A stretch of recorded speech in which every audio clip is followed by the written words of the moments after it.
Tunchen was both excited and afraid, fearing that he might upset the master of the Tao Stone. He knew very well that meeting the master of the Tao Stone was a blessing he had cultivated over 10,000 years, and that he must seize this once-in-a-lifetime opportunity. "How long have you been stuck at the late stage of Ascension Tao?" Xiang Beifei asked. "Sir, this humble one has been stuck at the late stage of Ascension Tao for over 8,000 years, but I simply cannot break through that barrier." Tunchen answered with great bitterness. 8,000 years of arduous cultivation, always seeking the chance to glimpse the ancestral Tao, but with limited talent, there was no way. The ancestral Tao realm, for all races, is an elevation of the Tao embryo one has cultivated. That is, to elevate one's Tao embryo to a higher level. Above the swine Tao race is the gluttonous. Sadly, the gluttonous Tao embryo is too advanced, still out of Tunchen's reach. "Do you know why you cannot elevate your Tao embryo to the gluttonous Tao?" Xiang Beifei asked. Tunchen asked tentatively, "Could it be that I haven't devoured enough?" He has always felt that the gluttonous Tao is about continuous devouring evolution, devouring heaven, earth, and air. Yet his current situation showed that devouring was not working. "Do you think you can elevate your Tao embryo just by devouring?" Xiang Beifei asked. "Sir, underling cultivates the gluttonous devouring method. For thousands of years I have been devouring cultivators, devouring various treasures, but for the Tao I cultivate, devouring the same thing can only extract the ability once, so I keep devouring different things. Only by devouring everything in this world can I achieve the gluttonous ancestral Tao." Tunchen explained his understanding of the gluttonous Tao. "So, you have also devoured the human race?" Xiang Beifei asked. "Yes." Tunchen did not know Xiang Beifei's identity, nor could he discern what Xiang Beifei meant by this. This guy was no benevolent figure. To become stronger, he could devour anything. His means were cruel and ruthless. "How many did you devour?" "2. The human race is rare in edge-corner airspace. Devouring 2 is enough to aid my cultivation. I do not bother with them." Tunchen replied honestly. Xiang Beifei slightly frowned. But he did not say much, because over the past 100,000 years, too many races in edge-corner airspace have assisted the Tao Palace in persecuting the human race. The Tao Palace issued a bounty on the human race, and many races would hunt the human race for the reward of breath soil. If truly to settle accounts, Xiang Beifei would never finish. Moreover, wars never have eternal enemies. Armies that fight each other sometimes unite for mutual interests, overcoming prejudice to face the enemy together. This guy still has useful points. As long as he can control the other, that's enough. Era voiced from the side, "Do you know why you haven't broken through to the ancestral Tao realm despite devouring so much?" This humble one does not know. Tunchen did not know who was speaking, but dared not look up. Era chuckled mischievously. "That's because you haven't devoured my Kylan drunk yet." "What is Kylan drunk?" Tunchen hurriedly asked. "Essence for longevity." "Wait, I'll give it to you." Era gleefully ran off, and shortly returned, tossing over a green blob. Tunchen was overjoyed, though he didn't know who was speaking, but someone following the master of the Tao Stone must be skilled. He felt the master of the Tao Stone was of the gluttonous Tao, and didn't stop his devouring Wu Banlu, so the given item was surely good. Without hesitation, he opened his mouth and swallowed Era's Kylan drunk. "Thank you, sir. Thank you, sir." Tunchen felt immensely grateful after devouring the Kylan drunk, not caring where it came from. Xiaohe and Yumong burst out laughing. Era laughed uncontrollably. Xiang Beifei waved his hand, blocking the laughter of these three so Tunchen couldn't hear. After a moment, he said, "Regarding the gluttonous Tao, it's not simply through devouring that one can break through. Your cultivation direction has always been wrong." Tunchen hurriedly asked, "So how should I break through?" "The truly powerful aspect of the gluttonous Tao lies in the word devour, which you have never understood. You think devour is simply devouring other things you see." Tunchen paused. This humble one doesn't understand. If not devouring everything, then what should I devour? "Devour yourself," Xiang Beifei said calmly. "What?" Tunchen was greatly shocked. Devour oneself? How? How is this achieved? Xiang Beifei continued. Swine Dao is a low-level Dao embryo of the gluttonous. Though you are an elite of this race and have awakened part of the gluttonous, you have never realized the power of the gluttonous Dao embryo. The gluttonous, daring to devour anything in the world, naturally includes devouring itself. And if you dare not even devour your own swine Dao, how can you talk about cultivating the gluttonous Dao? To glimpse the higher gluttonous Dao realm, you must devour your own Dao embryo and elevate the Dao you cultivate. Destroy to create. From destruction comes construction. Xiang Beifei's voice echoed like a bell in Tunshin's mind. Tunshin was utterly stunned. He contemplated Xiang Beifei's words, realizing his heavenly Dao, and as if a light illuminated in his mind, it cracked open the barrier he couldn't break through for 8,000 years. No destruction, no establishment. Destruction followed by establishment. So this is how it is. So this is how it is. Tunshin grew increasingly excited. The devouring ability he practiced often involved consuming the Dao embryos of others, but he had never thought of devouring his own Dao embryo, because it was undoubtedly suicidal behavior. However, for those who cultivate the gluttonous Dao, if they don't dare to devour their own Dao embryo, how can they talk about devouring the heavens and the earth? Tunshin stood up, and a violent aura suddenly radiated from him. The shadow of the Dao embryo appeared behind him. Upon close inspection, it was nothing more than a ferocious pig, but at a glance, it had the shape of a Taotai. He shouted once more, and tens of thousands of scales on his body began to peel off. These countless scales densely covered every inch, each scale opening its mouth, revealing sharp teeth. Tunshin gritted his teeth, and with a thought, all the open-mouthed scales suddenly rushed to devour his own divine spirit. Ah! Tunshin let out a cry of agonizing pain. The pain on the divine spirit's Dao embryo was extremely terrifying. No cultivator could remain calm in such a situation. For a moment, the entire void was filled with Tunshin's heart-wrenching screams. Era burst into laughter once again. Ha ha! Truly a pig. Told him to devour himself, and he really did. Feifei, your ability to fool people is unmatched in the world, right? But Xiang Beifei shook his head and said, I didn't fool him. This is a necessary process for a low-level Dao embryo to transform into the gluttonous Dao. He had mastered the Dao of Yin and Yang, able to manifest a myriad of great Daos. High-level ancestral Daos like the gluttonous Dao, divine dragon Dao, and divine phoenix Dao seemed unattainable to other races. But for Xiang Beifei, cultivating such Daos was not at all difficult. He was very clear about the characteristics of each Dao embryo, and more clearly understood how to control these Dao embryos. Of course, helping them break through to the ancestral Dao is not without cost.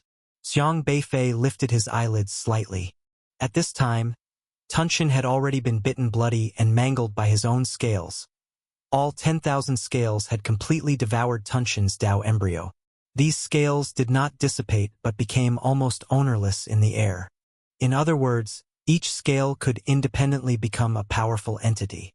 But obviously, if no one restrained them, these entities could not form a Taotai Dao embryo because they were all very powerful, each wanting to lead all the scales, and none willing to obey another. The reason why few cultivators from the swine Dao race could enter the gluttonous ancestral Dao was precisely because they couldn't find someone to help them condense the Taotai divine spirit. Xiang Beifei waved his hand, unleashing a stream of Yin and Yang primordial qi. This black and white aura quickly flowed around, integrating into those scale mouths. The power of the Yin and Yang primordial qi directly suppressed these scale mouths, and with a gentle sweep, it gathered them all together. Then, under Xiang Beifei's control, the 10,000 scales began to recombine. Buzz! A primordial and terrifying aura suddenly spread out from that pair of scales. After devouring himself, Tunshin had already been reborn, stepping into the ancestral Dao realm. Many thanks, my lord. I will never forget your grace. Upon stepping into the ancestral Dao realm, Tunshin immediately excitedly bowed to Xiang Beifei again. Even though he had achieved the gluttonous ancestral Dao, there was no arrogance in Tunshin's heart. for in his mind Xiang Beifei was still like a mountain. A single thought from him was enough to obliterate him, leaving him no room for disobedience. The most important point was that he suddenly realized that the gluttonous ancestral Tao was not the end. Above Tao Tai, there was the human Tao. The human Tao is the most powerful Tao in the world. And at this moment, he faintly understood what the missing word on those 7 Tao stones was. You should know what to do in the future, Xiang Beifei said. The heavenly Tao is unkind. The human race must rise. A surge of passion rose in Tunshin. He wanted to lead his race to overthrow the Tao Palace, support the human race, and help the human race reclaim everything that the Tao Palace had taken. At this moment, he no longer regarded himself as just a Tao Tai. He considered himself part of the human race. Because above Tao Tai is the human Tao, he must strive to elevate the gluttonous Tao to the human Tao. Go prepare. Do not be ostentatious. Act low-key. Xiang Beifei had already branded Tunshin's divine spirit, enough to know his location and intentions. Yes, this subordinate takes his leave. Tunshin once again bowed in gratitude, then vanished into the void. Xiang Beifei withdrew his gaze. To oppose the Tao Palace, he naturally couldn't fight alone. He needed some powerful masters to help him. The half-step ancestral Tao realm Tunshin was qualified to be recruited as a subordinate. Of course, he still needed more subordinates. Edge Corner Airspace clearly has many reclusive old monsters who are in deep meditation. These old folks are definitely not weak in strength. Many might even be at half-step ancestral Tao realm, but unable to break through that layer. And for Xiang Beifei, helping these old monsters break through is no difficult matter at all. He must prepare for a full-scale war with the Tao Palace. Let's go. We continue to search for the fragments of the ancestral artifacts. Xiang Beifei stretched lazily, took out the heavenly Tao map, and embarked on the journey again. Of course, this time he also needs to take time to visit those hidden old monsters in Edge Corner Airspace who couldn't break through. On a towering mountain peak, a hunched-back old man with crane hair and youthful features stood with a cane, facing the summit. He gazed into the vast void, his turbid old eyes filled with unwillingness. 13,921 times. The hunched-back old man gripped his cane tightly. His voice, deep and hoarse, appeared extremely dejected. He failed again in his secluded meditation to impact the ancestral Tao realm. Over 20,000 years, he had failed 13,921 times. The threshold of ancestral Tao realm was clearly right there, but every time he tried to step in, he would stumble outside the door. Why? Why? The hunched-back old man roared to the sky, his voice like thunder, shaking the void itself. He simply couldn't understand why his efforts for so many years still couldn't achieve the ancestral Tao. Because you don't understand where the difference between Serpent Tao and Divine Dragon Tao lies. A voice breezed over lightly. Who? The hunchback old man suddenly turned around. At the stone table beside the old tree on the cliff, a young man was already sitting there, but he didn't know when. Who are you? The hunched-back old man was shocked in his heart, not knowing when this young man arrived, and how he broke through the layers of restrictions he had set in this void. The young man raised the tea on the stone table, took a sip and said, "Good tea. State your name, or don't blame me for being impolite." A murderous aura rose from the hunched-back old man's body. A serpent desires to transform into a dragon. How can it retain the Tao embryo of a ground insect? If you consider yourself a ground insect, then you will remain a ground insect for life, unable to transform into a dragon. The young man gently sent a point.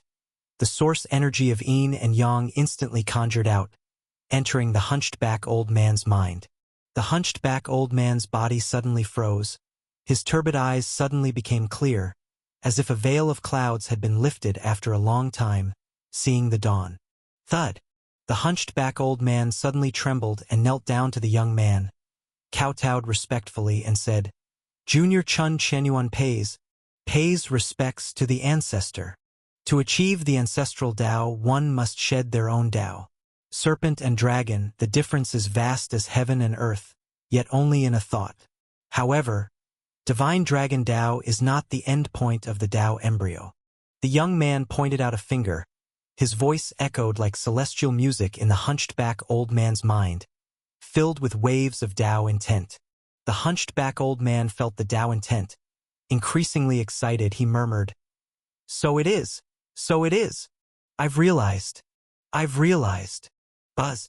A black light appeared on his body. It was an extremely fierce giant serpent. Its half-body was already covered with dragon scales, while its head remained in the form of a serpent. But now his body was covered with a layer of intertwining black and white yin and yang source energy. The black serpent underwent a total transformation under the yin and yang source energy, gradually emitting a powerful majesty. Boom! A dragon shadow of ancestral Dao had already manifested. Great kindness from the ancestor. Junior will never forget. What can Junior do to serve the ancestor? The hunched-back old man bowed onto his head again. No matter, I only need this footrest stone. The young man smiled calmly, took out a grayish stone from under the stone table. The hunched-back old man was slightly stunned. He never expected that the ancestor's guidance on how to step into ancestral Dao would only want the footrest stone under his usual resting stone table. However, when he looked up, where was any trace of the young man? Heavenly Dao is not benevolent. Human race should rise. Human race should rise. The old man straightened his back. Now he was rid of his hunched posture, displaying high spirits. Jade Pool Fairyland, Azure Phoenix Holy Land. A magnificent phoenix soars through the 9 heavens, its majestic aura flowing around. The golden phoenix is wholly sacred, bathed in brilliant guanghui. This is a 9-colored divine phoenix of the ancestral Dao realm. The phoenix circled once and then descended, transforming into a graceful woman in mid-air. This is the most powerful Azure Phoenix king of the Azure Phoenix race, ruling over the entire Azure Phoenix clan, an absolute monarch wherever she goes in the Edge Corner airspace. She walks barefoot, gracefully, along the mirror-like clear lake, then stops in front of a 7-colored sacred tree. This 7-colored sacred tree bears colorful fruits, known as 9 phoenixes facing the sun, the most precious treasure of the Azure Phoenix race. The 7-colored sacred tree blooms every 5,000 years, bears fruit every 5,000 years, and matures every 5,000 years, with only 9 fruits in total. 9 phoenixes facing the sun, absorbs the essence of heaven and earth, contains vast spiritual power, can help in cultivation, shape Dao embryos, focus on comprehending the Dao, and can temporarily enhance one's realm. Any cultivator who consumes a single 9 phoenixes facing the sun can briefly elevate their strength to the late stage of Ascension Dao within a single day, without any side effects. The entire Azure Phoenix race values this 7-colored sacred tree highly, and only particularly talented clan members are bestowed with the 9 sacred fruits. But at this moment, a young man sits casually on the 7-colored sacred tree, gazing indifferently at these 9 sacred fruits. The radiant woman pauses in front of the tree, looking up at the young man on the branches, then respectfully bows to the young man sitting atop the branches. Thank you for the ancestors' grace. Luan Jin is deeply grateful. Luan Jin is willing to offer all the 9 phoenixes facing the sun fruits in return for the ancestors' favor.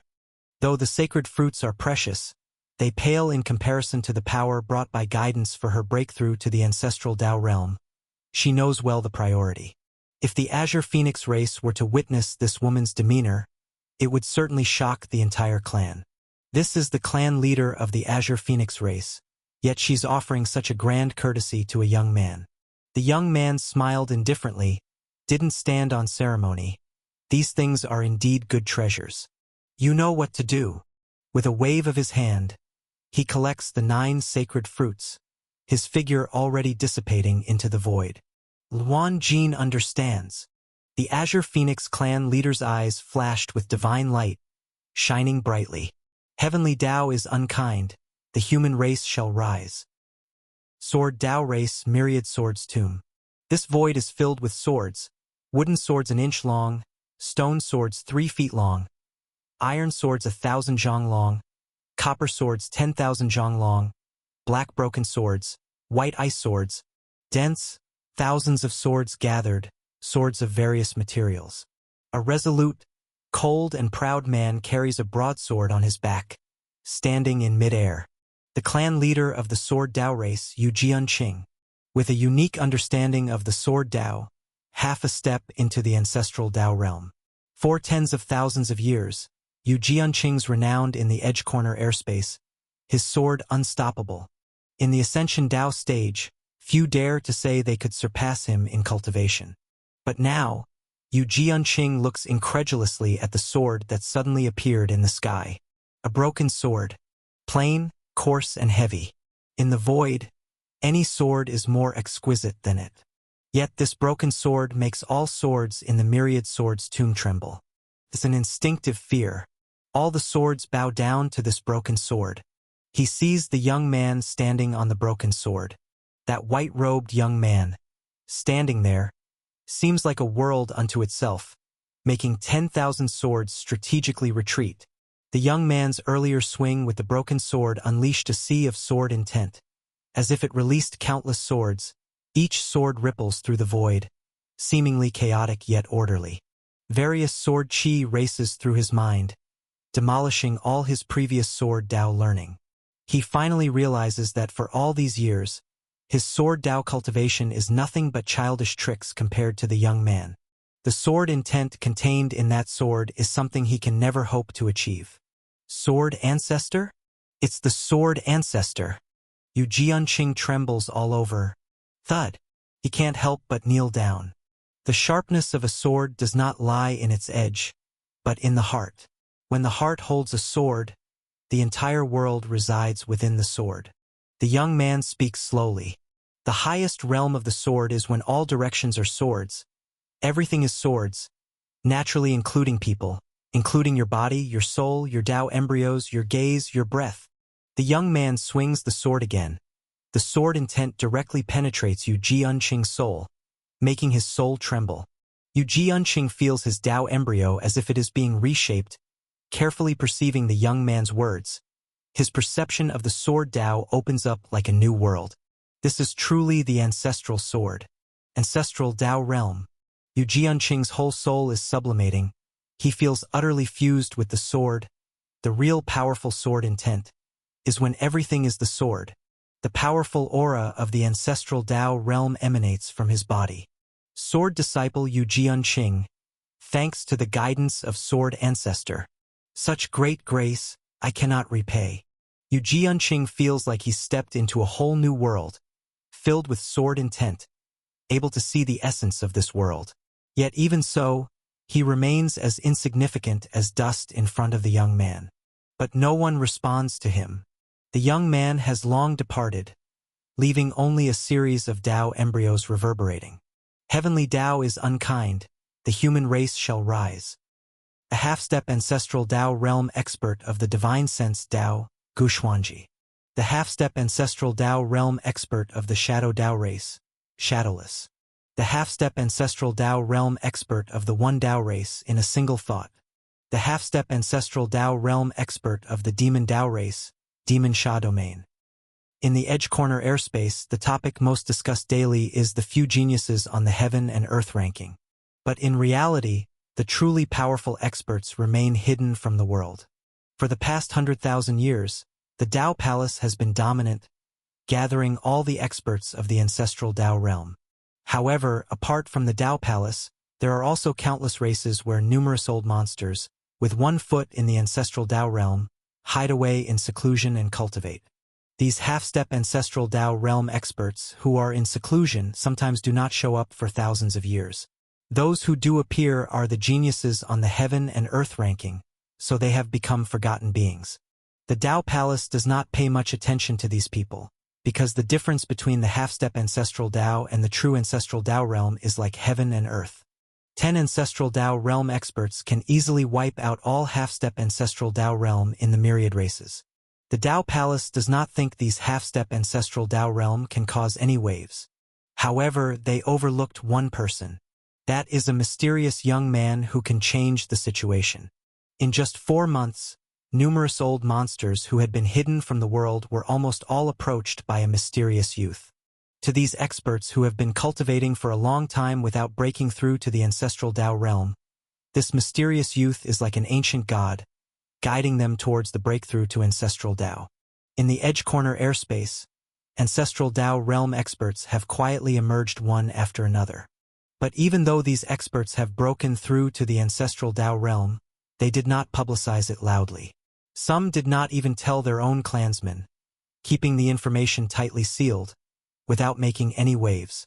This is because they all followed the young man's will, acting low-key, conserving energy, and waiting for the right moment. In the 4-month span, all the races in the Edge Corner airspace continued to argue endlessly over the 7 Dao stones. On the surface, everything seemed no different from before, but beneath the surface, dark currents were continually surging. Xiaohe, how many now? Xiang Beifei asked. 319. Xiaohe sat on the mustard seed in palm. It's really strange, we never knew there were so many late-phase inquiring Dao experts before. Era lay comfortably on the mustard seed in palm, turning over. People have reached the late inquiring Dao phase, so of course, they'd go into seclusion to cultivate and reach the ancestral Dao realm sooner. Who has the time to wander around? It's just us who are idle, Yumong said, chewing on a lollipop. It's you who's idle, we're busy to death. Era said. Busy my ass. All you do is make snide remarks, Yumong retorted. I have to create some momentum on the side, don't I? Era hummed. Speaking of which, there are a lot of ancestral Dao realm experts in the Dao Palace too, Yumong said. In the past 100,000 years, the Dao Palace has nurtured and recruited at least 100 ancestral Dao realm experts according to the information collected by Gu Hengzi. The ancestral Dao realm is already an extremely difficult realm to break through. The Hutu tribe won the battle 100,000 years ago. Under their control were most of the ancestral artifacts, including the Hutu Dao they cultivated, and with the effort of the entire tribe, producing 100 ancestral Dao realm experts in 100,000 years was not too difficult. However, late-stage inquiring Dao realm experts are simpler compared to the ancestral Dao realm, and their numbers are certainly greater. Currently, Xiang Beifei has found only 319 old monsters at the half-step ancestral Dao realm. But this also means that currently, under Xiang Beifei's guidance, he has 319 ancestral Dao beginners under his command, and they all follow his orders. This is a massive force. Now that we have 319 ancestral Dao realm enforcers, along with Thunder and Haifuyu, can we confront the Dao Palace? Era asked eagerly. Not yet. Xiang Beifei shook his head. Why not? You fool, our followers are only at the initial ancestral Dao realm, while the Dao Palace has a bunch in the late ancestral Dao realm. If we go now, it's certain death, Xiaohe said. But we outnumber them. We can just wear them out to death. Numbers don't matter. They should currently have more ancestral artifacts than us. Ancestral artifacts are the key, Xiang Beifei said. The heavenly power sealed in the ancestral artifacts determines whether a race can exist. Just look at the giant spirit race. The old giant spirit, extremely powerful, was still restrained by ancestral artifacts. The Dao Palace controls many ancestral artifacts, potentially holding the lifeline of some races. But since those races pose no threat, they allow them to exist. However, if war breaks out, the Dao Palace is highly likely to use ancestral artifacts to wipe out several related races from the Edge Corner airspace. If going to war with the Dao Palace means annihilation, then what's the point of recruiting followers? Era muttered. Xiang Beifei pondered for a moment and said, Not necessarily. We just need to find some heavenly paths that protect the existence of races. The giant spirit Dao was sealed, but the giant spirit race can still survive in the Bone Mountain Desert Stone Cave region. Despite the limitations, at least they weren't extinct. This indicates that there must be a heavenly path in this world that could protect all races from being wiped out by heaven. Xiang Beifei's task is to find this heavenly path. Now that all 79 ancestral artifact fragments are gathered, it's time to return to Common Valley once more. With the help of the Heavenly Dao map, finding ancestral artifact fragments isn't difficult. Next, the task is to retrieve those sealed ancestral artifacts in Common Valley. This is not a simple task because the Dao Palace still has people guarding the ancestral artifacts in Common Valley.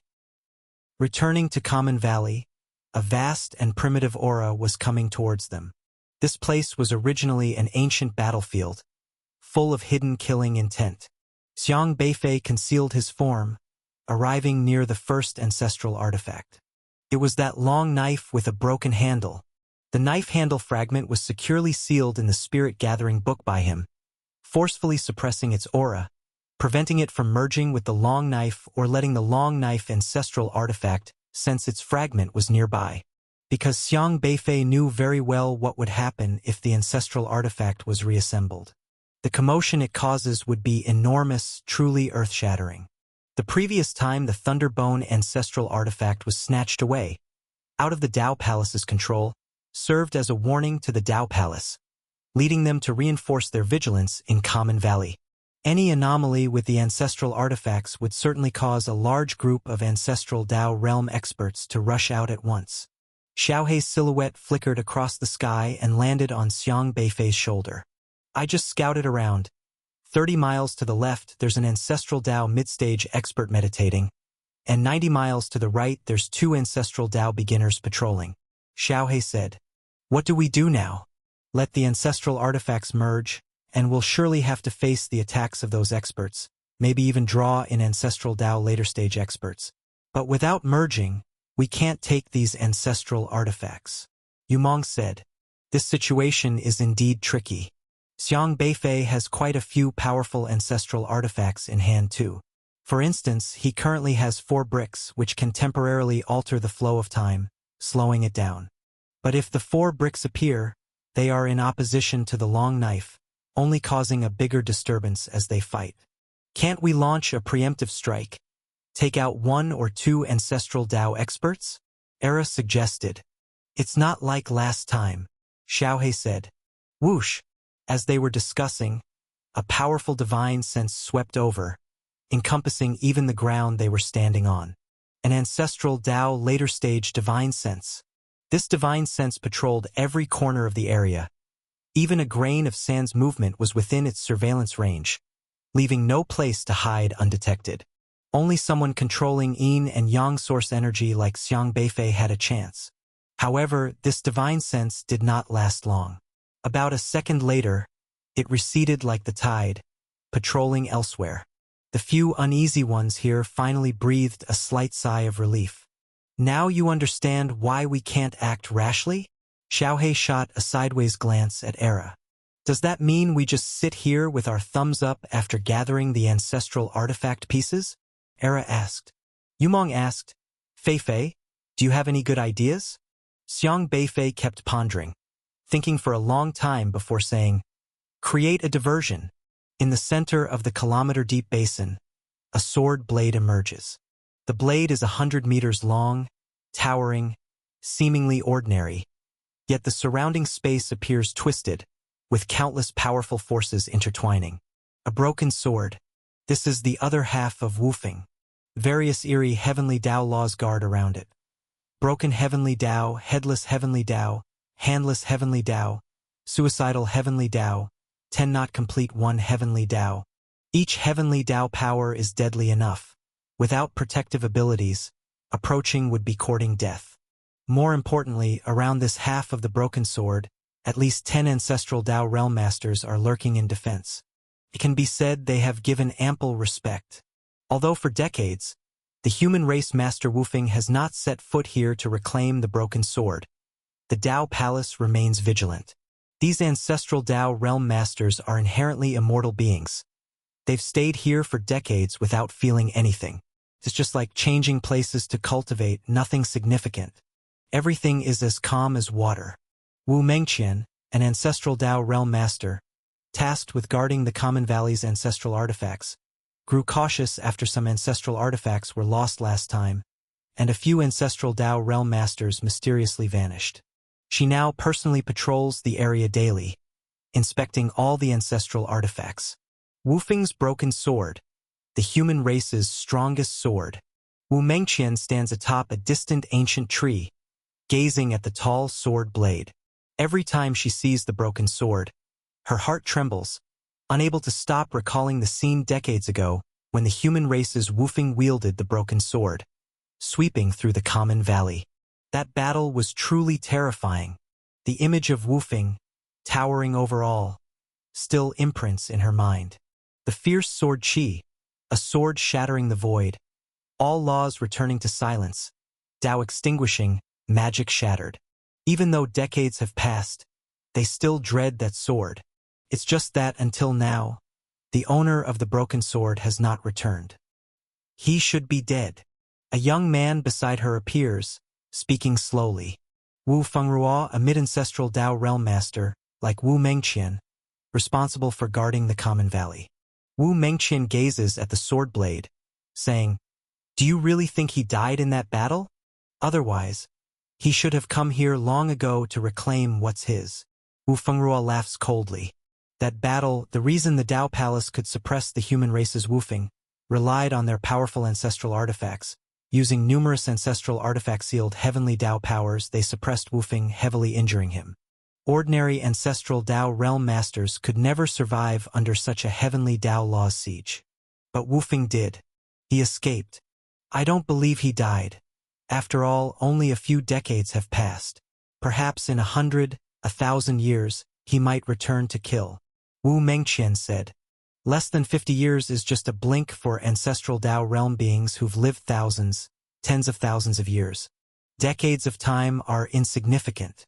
She knows well the joint attack couldn't truly kill someone so powerful. If Wu Feng isn't dead, someday he has the ability to return and kill. Wu Fengruo snorts coldly. He was hit by hundreds of heavenly Tao powers causing severe injury. Even if he survives, it'll just be struggling to live. He can't completely remove those heavenly Tao powers. Wu Fengruo says. He suddenly turns, staring at Wu Mengqian, a hint of hostility in his eyes. You seem not to wish for his death? Wu Fengruo looks at the woman beside him, his brows filled with mockery. I didn't say that. Wu Mengqian responds indifferently. But I remember he spared your life back then. Wu Fengruo says coldly. He kidnapped me, thinking I was still useful to him, wanted to use me to probe the Tao Palace's secrets. Wu Mengqian says, Really?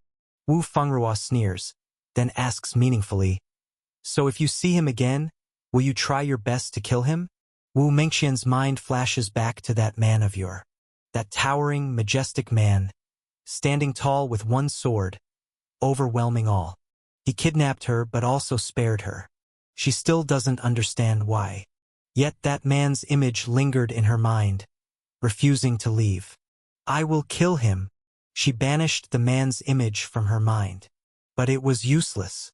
Whenever she sees that broken sword, it's like she can see the man named Wu Feng, free and unrestrained, sword intent spanning, awe-inspiring over the mountains and rivers.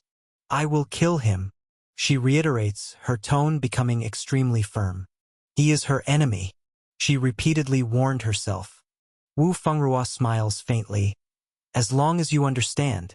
But just then, the surrounding aura suddenly quakes fiercely. Buzz.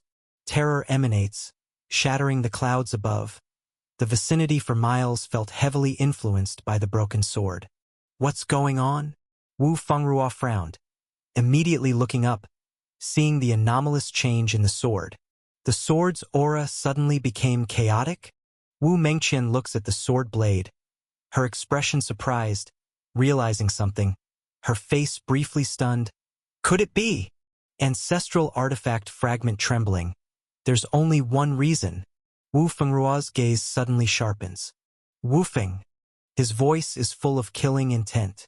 The Wu Feng sword blade lay dormant for decades, never moving. Though the blade is 100 meters long, strictly speaking, it is merely an ancestral artifact fragment, with all power actually concentrating on the other half. The ancestor weapon fragments, even if they encounter other ancestor weapons, will not react, unless they encounter their other half. Wu Fengruo looked at Wu Mengqian beside him and said meaningfully, Looks like he's here. I remember you just said you would kill him? I will kill him. Wu Mengqian clenched her fist, her voice cold and solemn. Images of that man holding a sword surfaced in her mind once again. One man, one sword. Is he going to attack again? Wu Fing is coming.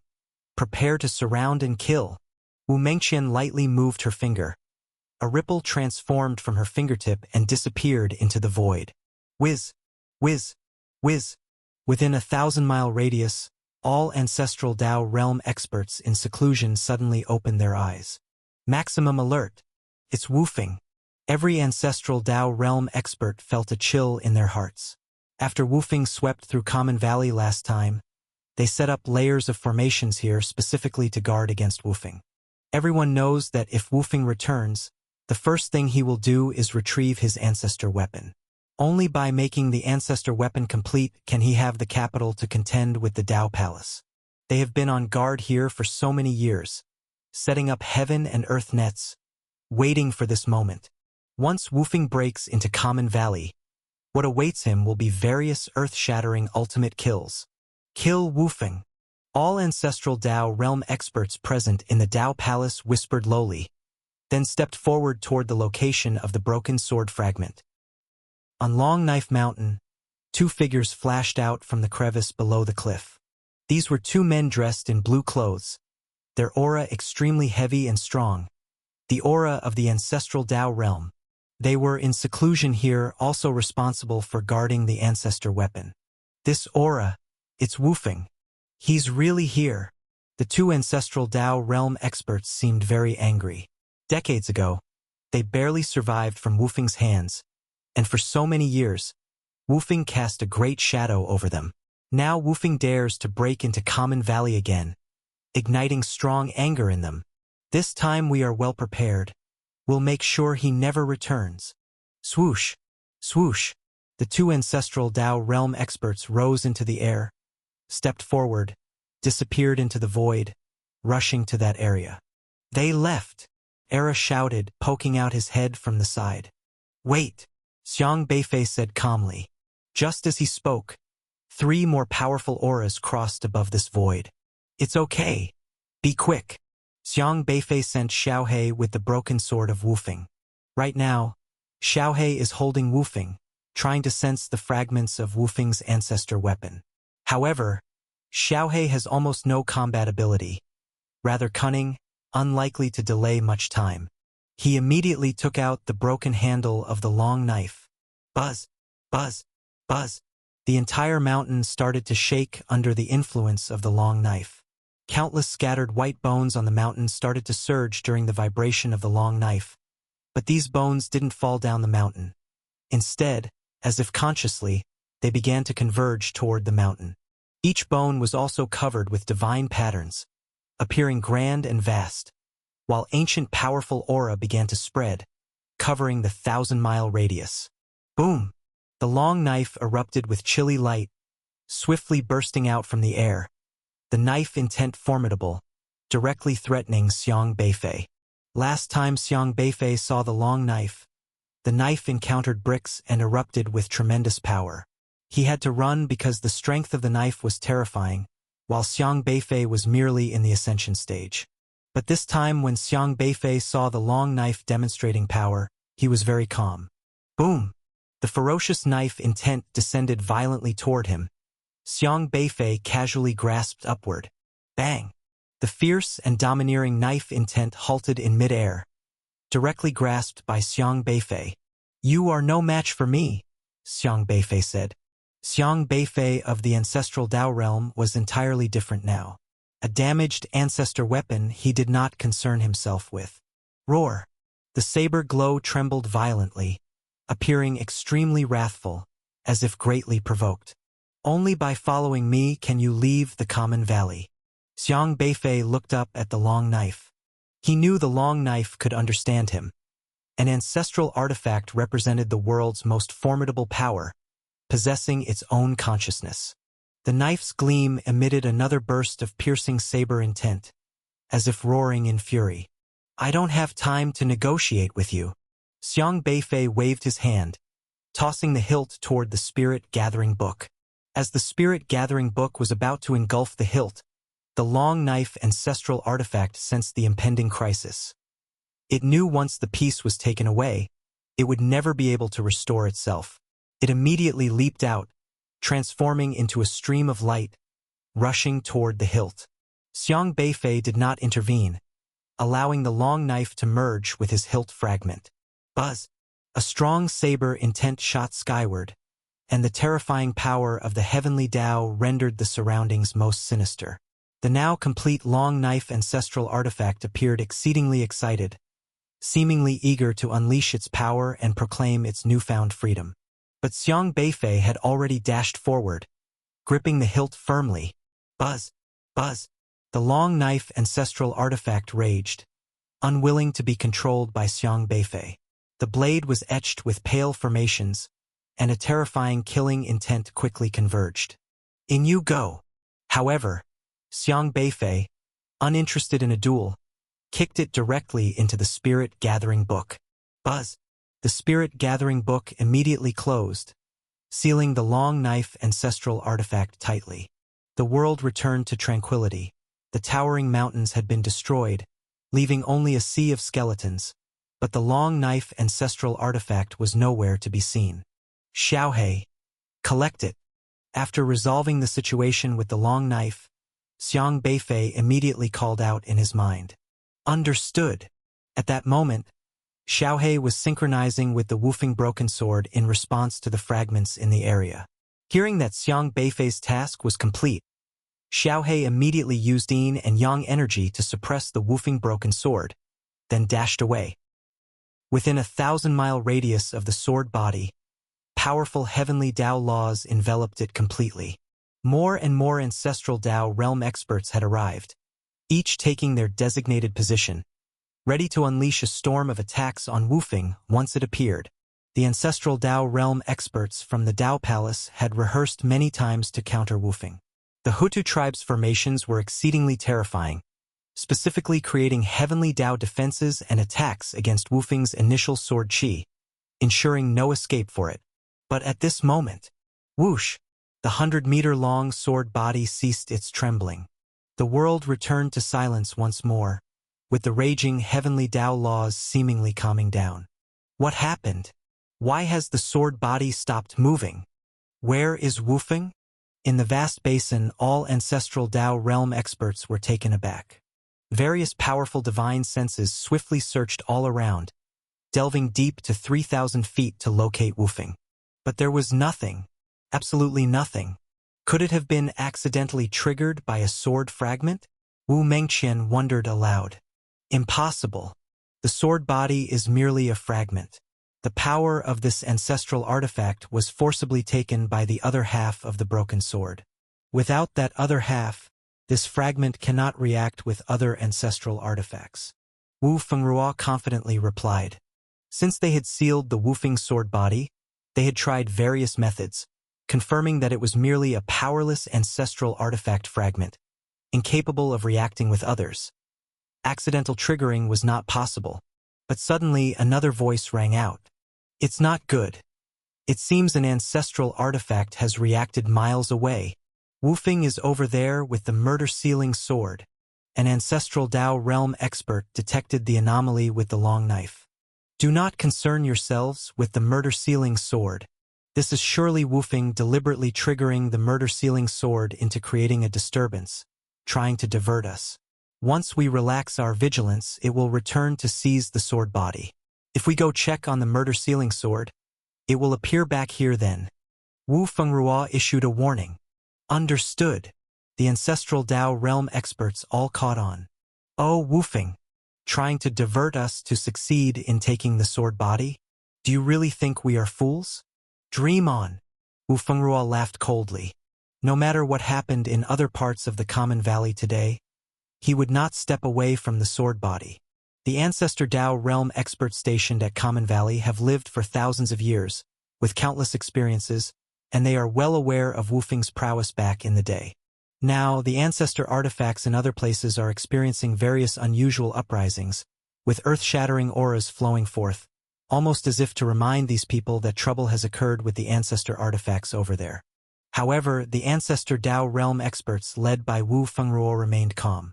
Wufeng's purpose in coming here is nothing but two things: the three-legged cauldron and half of the sword. Since the half-sword is sensing something, it means that Wu Feng is coming with the other half. He's certainly here to reclaim the half-sword. The Seven Birds iron fan on the left stirred up a black electric hurricane. Let it stir. The primordial gourd on the south devoured the mountains and ravines. Let it devour. The 10,000 souls bow in the valley of the dead is unleashing 1,000 arrows fired. Let it fire. More and more ancestor artifacts are experiencing a riot. The sound deafening. But these ancestor Dao realm experts didn't bother. Such simplistic tactics like feigning east to attack west. Do they really think they can deceive us, seasoned Dao Palace veterans? Wu Fengrua couldn't help but sneer. Such commotion could never make them go check, because everyone knows that the ancestor artifacts in Common Valley are all fractured. These damaged ancestor artifacts are captivated by the powerful forces of Common Valley. No matter how they riot, they cannot leave Common Valley. Then let these ancestor artifacts make a racket. Just as long as we guard the sword faithfully. Even if you throw Common Valley into chaos, I will remain still as a mountain.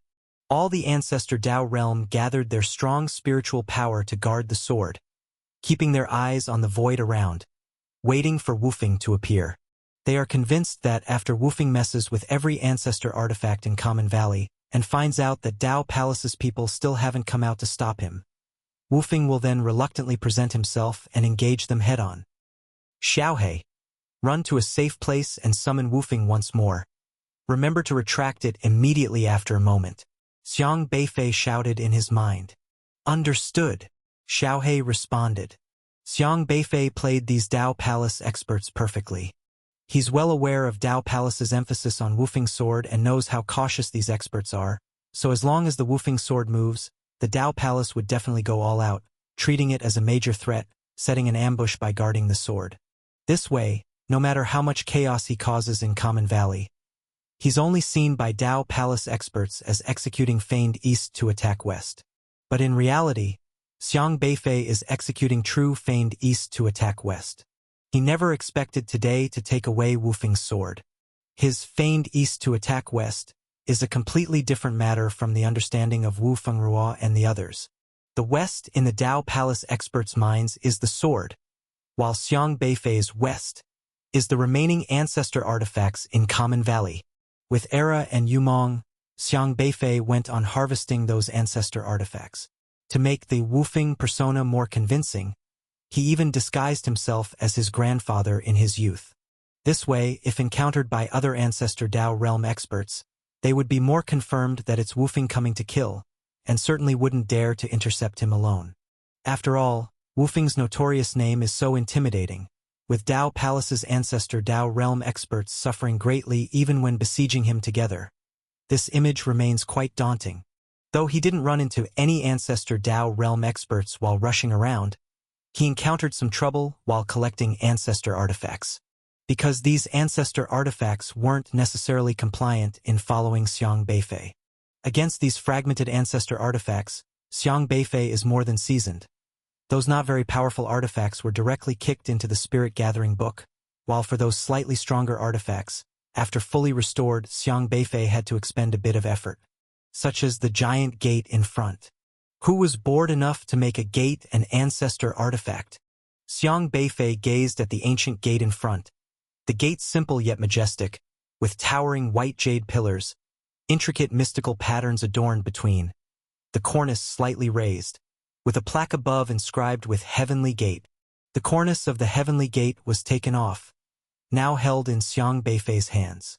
Xiang Beifei had been here before, but back then the gate was quite simple and active. Yet, once Xiang Beifei took off the cornice, it couldn't hold back any longer. At this moment, a terrifying aura enveloped the door, with intercrossing lines circulating, spreading across the entire stone gate, as if draped in a layer of purple radiance. Buzz! The purple light shot towards Xiang Beifei, aiming to seize the fragmented ancestor artifact. Xiang Beifei frowned slightly, choosing not to confront it head-on but retreated, dodging the purple light. It's quite powerful. This artifact brought immense pressure on him, its power being at least late-stage ancestor Dao realm. This isn't very promising. It's crucial to note that currently, This ancestor artifact isn't complete yet it's imposing enough pressure for him already. Giving back the fragment would make defeating it very difficult. Boom! The light from the heavenly gate bombarded the position where Xiang Beifei stood earlier, striking down on the mountain behind him. The purple light missed Xiang Beifei, but the mountain behind him was targeted. Under such furious assault, instead of disappearing directly, the mountain transformed into a purple light. All its gravel converged, forming another stone gate. 2 identical stone gates. Buzz! The second stone gate also emitted a magnificent aura, with purple light shimmering, matching the first stone gate. What is this thing? Why is there an extra stone door? Era shouted. 2 stone doors simultaneously lit up with a purple light and once again blasted towards Xiang Beifei. Xiang Beifei didn't intend to dodge. He gathered spiritual power in his hand and threw a punch. Buzz! The wind from his fist howled, compressing the void as if it had solidified the space. The explosive fist wind collided violently with the 2 purple lights in the air, but the fist wind formed by his spiritual power did not shatter the purple light. Instead, it seemed as though a bizarre aura within the purple light assimilated his spiritual power. Swish! The shadow of his punch was unexpectedly twisted by some powerful force, transforming into a 3rd stone door in an instant. Are you kidding me? Xiang Beifei was also taken aback for a moment. This heavenly gate artifact is too bizarre. Whatever the purple light hits, it turns into an exact replica of the heavenly gate. Most importantly, the aura of these 3 stone doors was completely identical. The 2 stone doors transformed from the mountain and the fist shadow spiritual power were extremely terrifying in both aura and power. 3 ancestral artifacts at the late stage of the ancestral Tao. Isn't this some kind of duplication of the heavenly Tao? Yumong asked in surprise, curled up in the pocket. Duplication of the heavenly Tao? Completely duplicating anything to be identical to it? That's too defiant, Era exclaimed. It's probably not just anything, but things with spiritual power. Xiang Beifei said in a deep voice. Things with spiritual power? What about the mountain? Yumong asked in confusion. On that mountain, there are formations laid by a master from the Tao Palace. Xiang Beifei explained. This ancestral artifact is a bit troublesome. Though it lacks a corner of the eaves, even so, during the violent outbreak of the artifact, the power it generates can compete with the late stage of the ancestral Tao. Xiang Beifei didn't want to keep entangling with this ancestral artifact, so he immediately threw the artifact fragments into the spirit-gathering book and sealed them away. But strangely, even with the artifact fragments gone, the heavenly gate still wouldn't calm down. It continued to lock onto Xiang Beifei as its target, hurling 3 more purple beams at him from the sky. Strange. Something doesn't seem right. Xiang Beifei could only keep dodging. Normally, these ancestral artifacts are very quiet. If they don't encounter their own fragments or other ancestral artifacts, they won't deliberately cause trouble. But this heavenly gate was evidently somewhat abnormal, rushing angrily towards Xiang Beifei as if intending to retrieve its artifact fragments. Bang! Bang! Bang!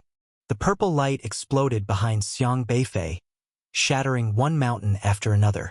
Soon, a 4th heavenly gate, a 5th heavenly gate. In just the blink of an eye, Xiang Beifei was surrounded by 10 identical heavenly gates, identical in both shape and power. He felt the situation becoming increasingly tricky. 10 heavenly gates, which means 10 forces at the late stage of the ancestral Tao. This is too monstrous. Xiang Beifei had no hesitation and immediately turned to run out, away from this area. Fortunately, this eerie place of Common Valley was still quite effective. Even though the heavenly gate was powerful, it was still constrained. It had a specific activity area. Once it exceeded this area, the forces of Common Valley would forcibly suppress it. Bang! Bang! Bang! The heavenly gate appeared extremely angry, purple light wildly blasting everywhere, filling the entire area with countless heavenly gates, too numerous to count. Unfortunately, no matter how many heavenly gates there were, it was useless. Xiang Beifei had already run away. It really is difficult to deal with. He no longer dared to rashly enter that area again. This eerie ancestral artifact was too terrifying. Going in would lead to the annihilation of countless late ancestral Dao experts. He couldn't stop it and could only watch from a distance outside.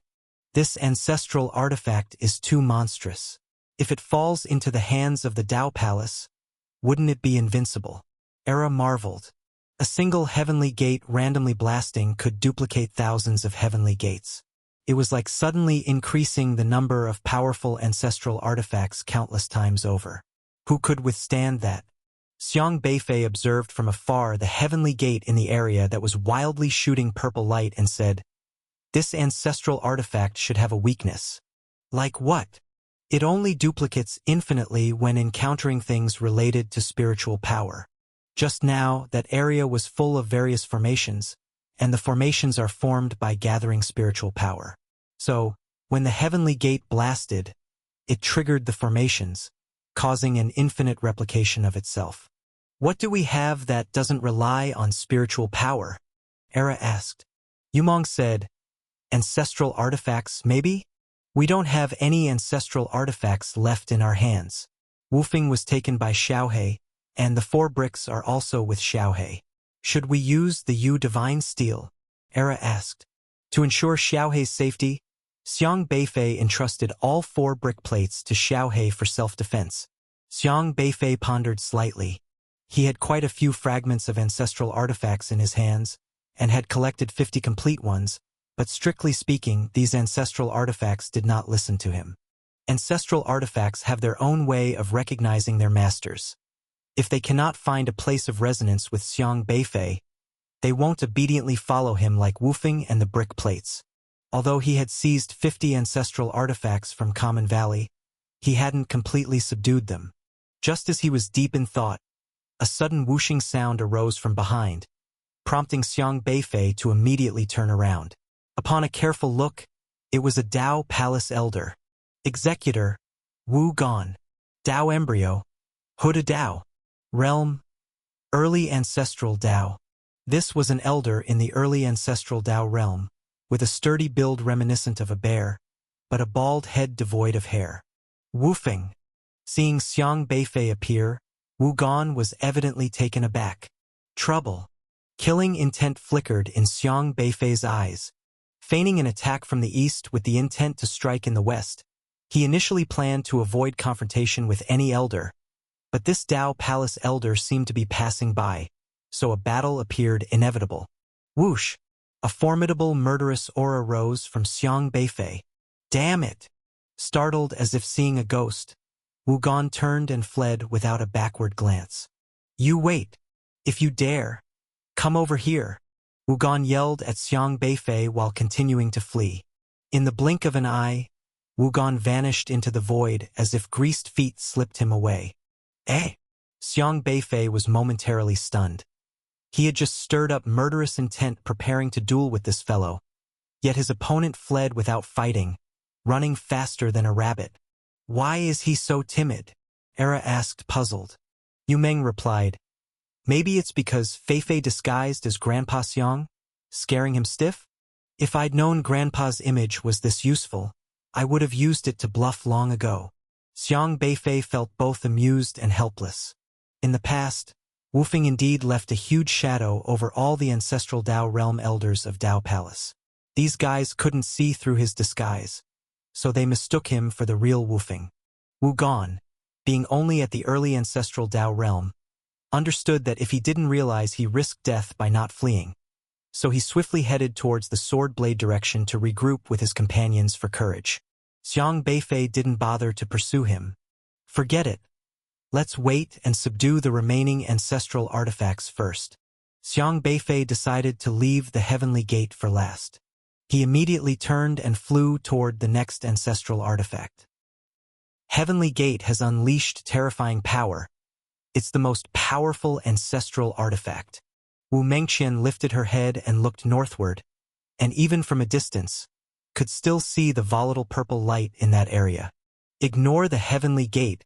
It's the least of your worries, Wu Fengrua shouted.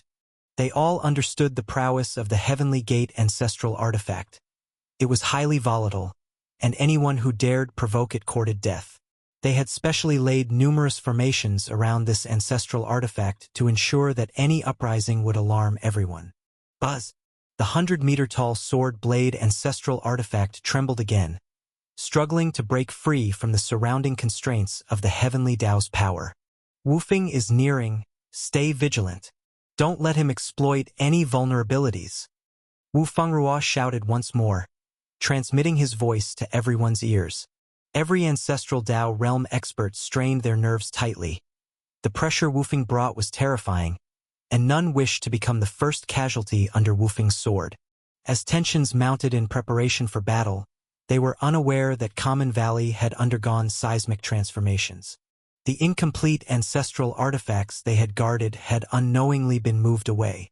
The 78th ancestral artifact. After spending 2 hours, Xiang Beifei finally collected all the ancestral artifacts he could reach in Common Valley and tossed them into the Spirit Gathering Book. Apart from the tripod and Wufeng's sword body, most of the ancestral artifacts in Common Valley were swept away by him. Although Xiang Beifei wanted to take back those 2 ancestral artifacts, he didn't even entertain the thought this time. His objective was pure, to obtain the 79 ancestral artifacts he could access. Sword body he didn't expect to forcibly break through. Now only the powerful Heavenly Gate ancestral artifact remained unclaimed. The Heavenly Gate artifact was arguably the most troublesome among the 79 artifacts. Xiaohe, you can come back now. Xiang Beifei returned to the area where the Heavenly Gate was located, focusing his attention on the Heavenly Gate artifact before him. At this moment, the Heavenly Gate artifact had settled down. The replicas it had split off into had all disappeared. After Xiang Beifei ran away, it seemed to have found no interest and retracted its abilities. The entire area, under the mysterious power of Common Valley, had reverted to its original state once more. How could he take away the last ancestral artifact? Xiang Beifei pondered. I'm back. Xiaohe completed the task efficiently.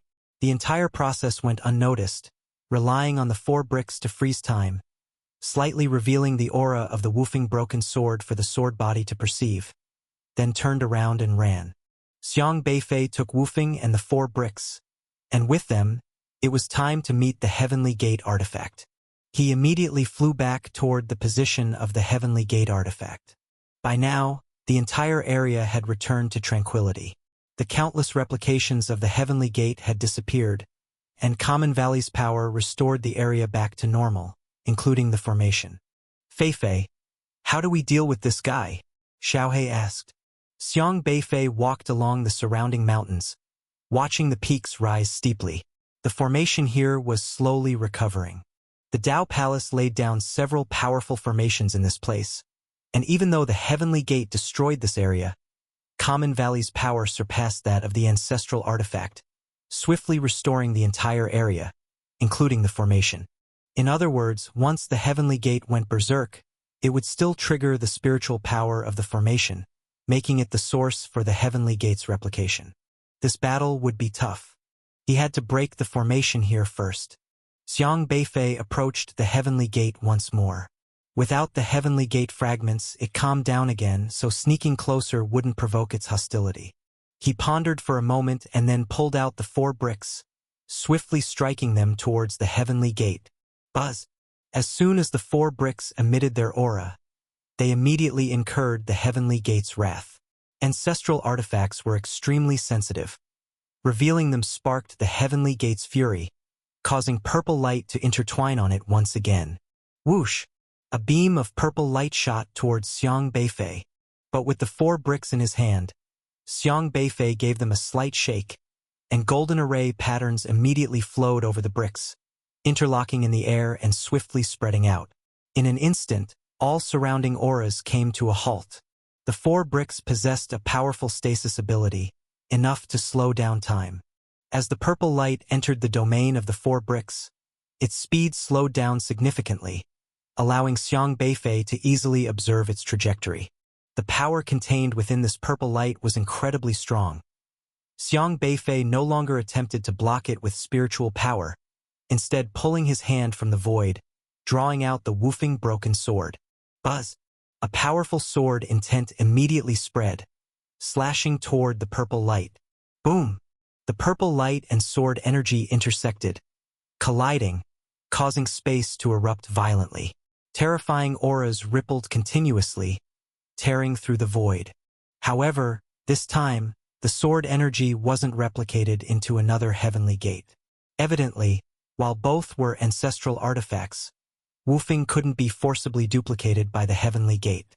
But Wufing also failed to gain the upper hand, with both forces being largely evenly matched.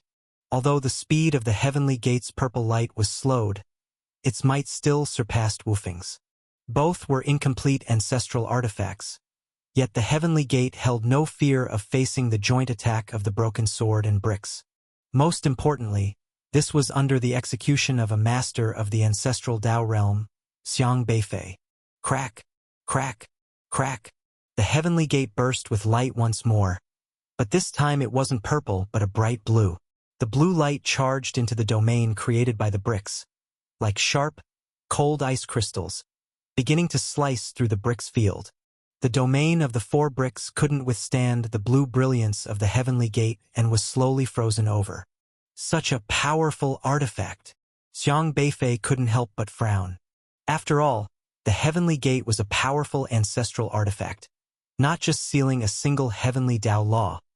There were even more formidable powers within, enough to break through the domain created by the 4 bricks.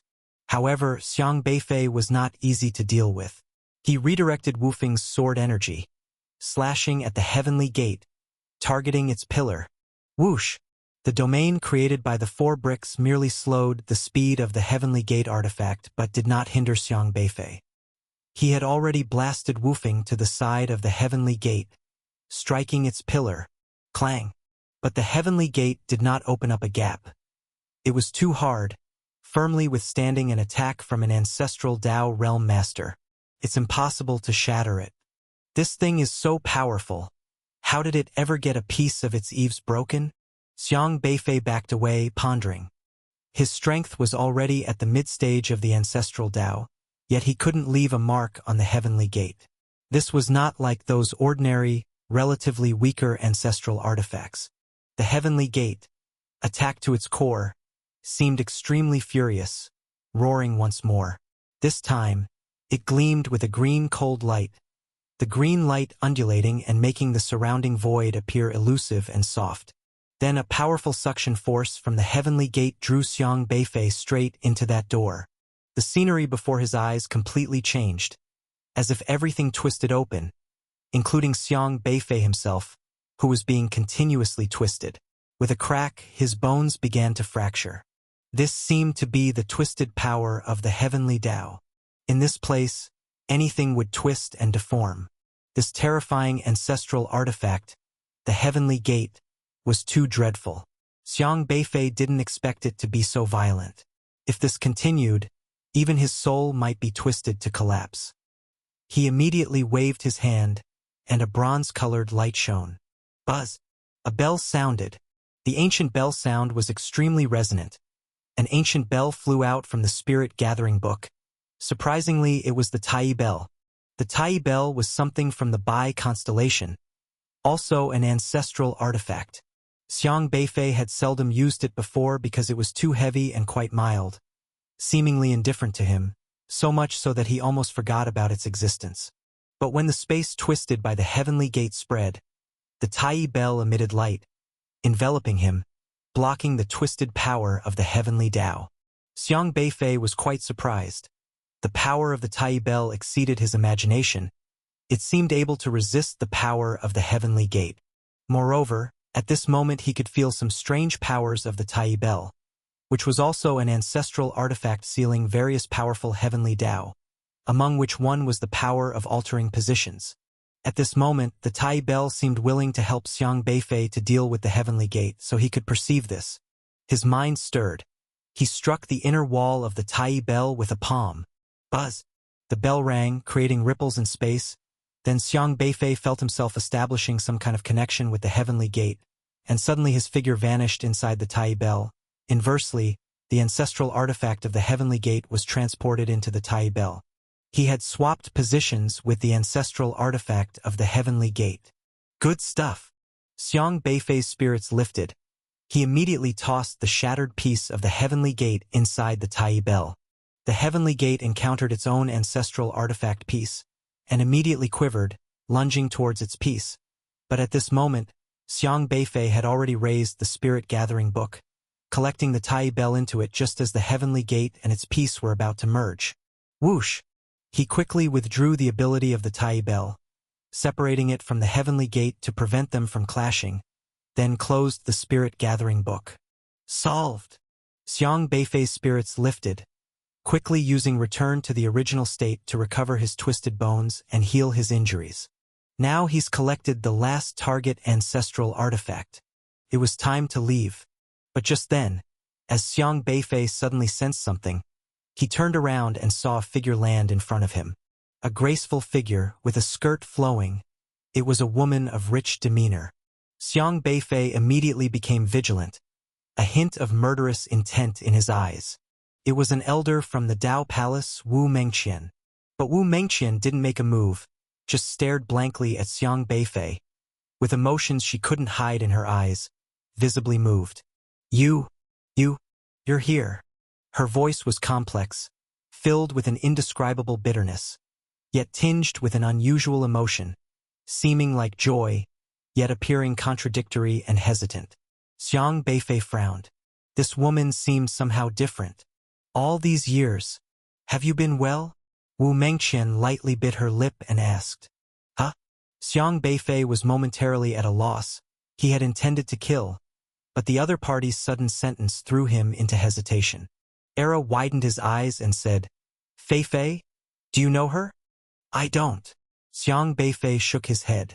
Soon, he realized that his current disguised image seemed to be that of his grandpa, Daoist Qingda. Wait, were these words meant for his grandpa? His ability to disguise was strong, not only disguising appearance but also the temperament and characteristics of spiritual power comprehensively because he was very familiar with the old man of his family. It's normal for this woman to not tell the difference. But why were this woman's words so strange? I know we are in different camps, but I just want to ask you one question. How much truth was in the words you said to me that day? Wu Mengqian looked at Xiang Beifei, her eyes filled with a mix of entanglement and yearning, as if this question had troubled her for many years, making it hard for her to move on. What did I say to you?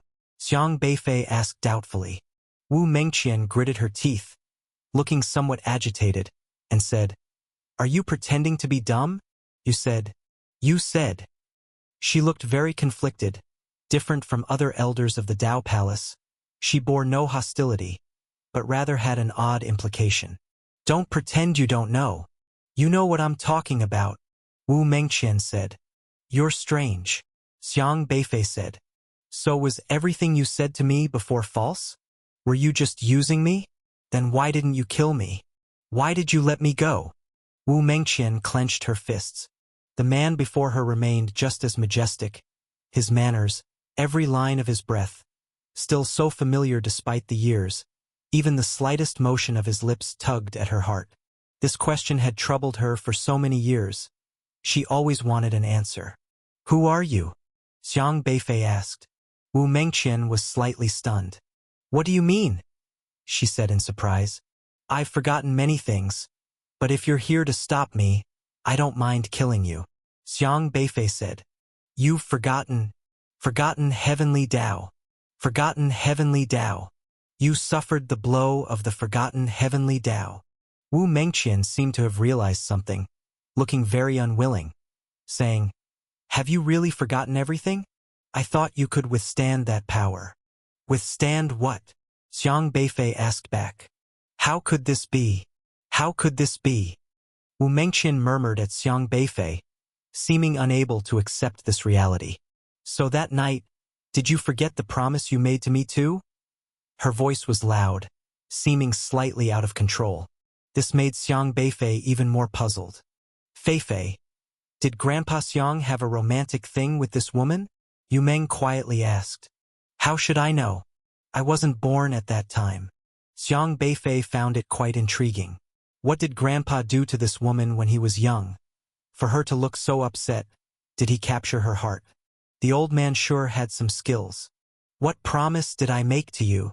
Xiang Beifei decided to probe for information. You said. You told me. Wu Mengqian gritted her teeth, her face suddenly turning slightly red. Do you really remember nothing? Not even knowing who I am? What you did to me, those promises. And that day, what happened that day? You shouldn't forget that. Why did you forget? She looked very angry, holding on to this man in her mind for so many years, only to get a casual "I forgot." She couldn't accept it.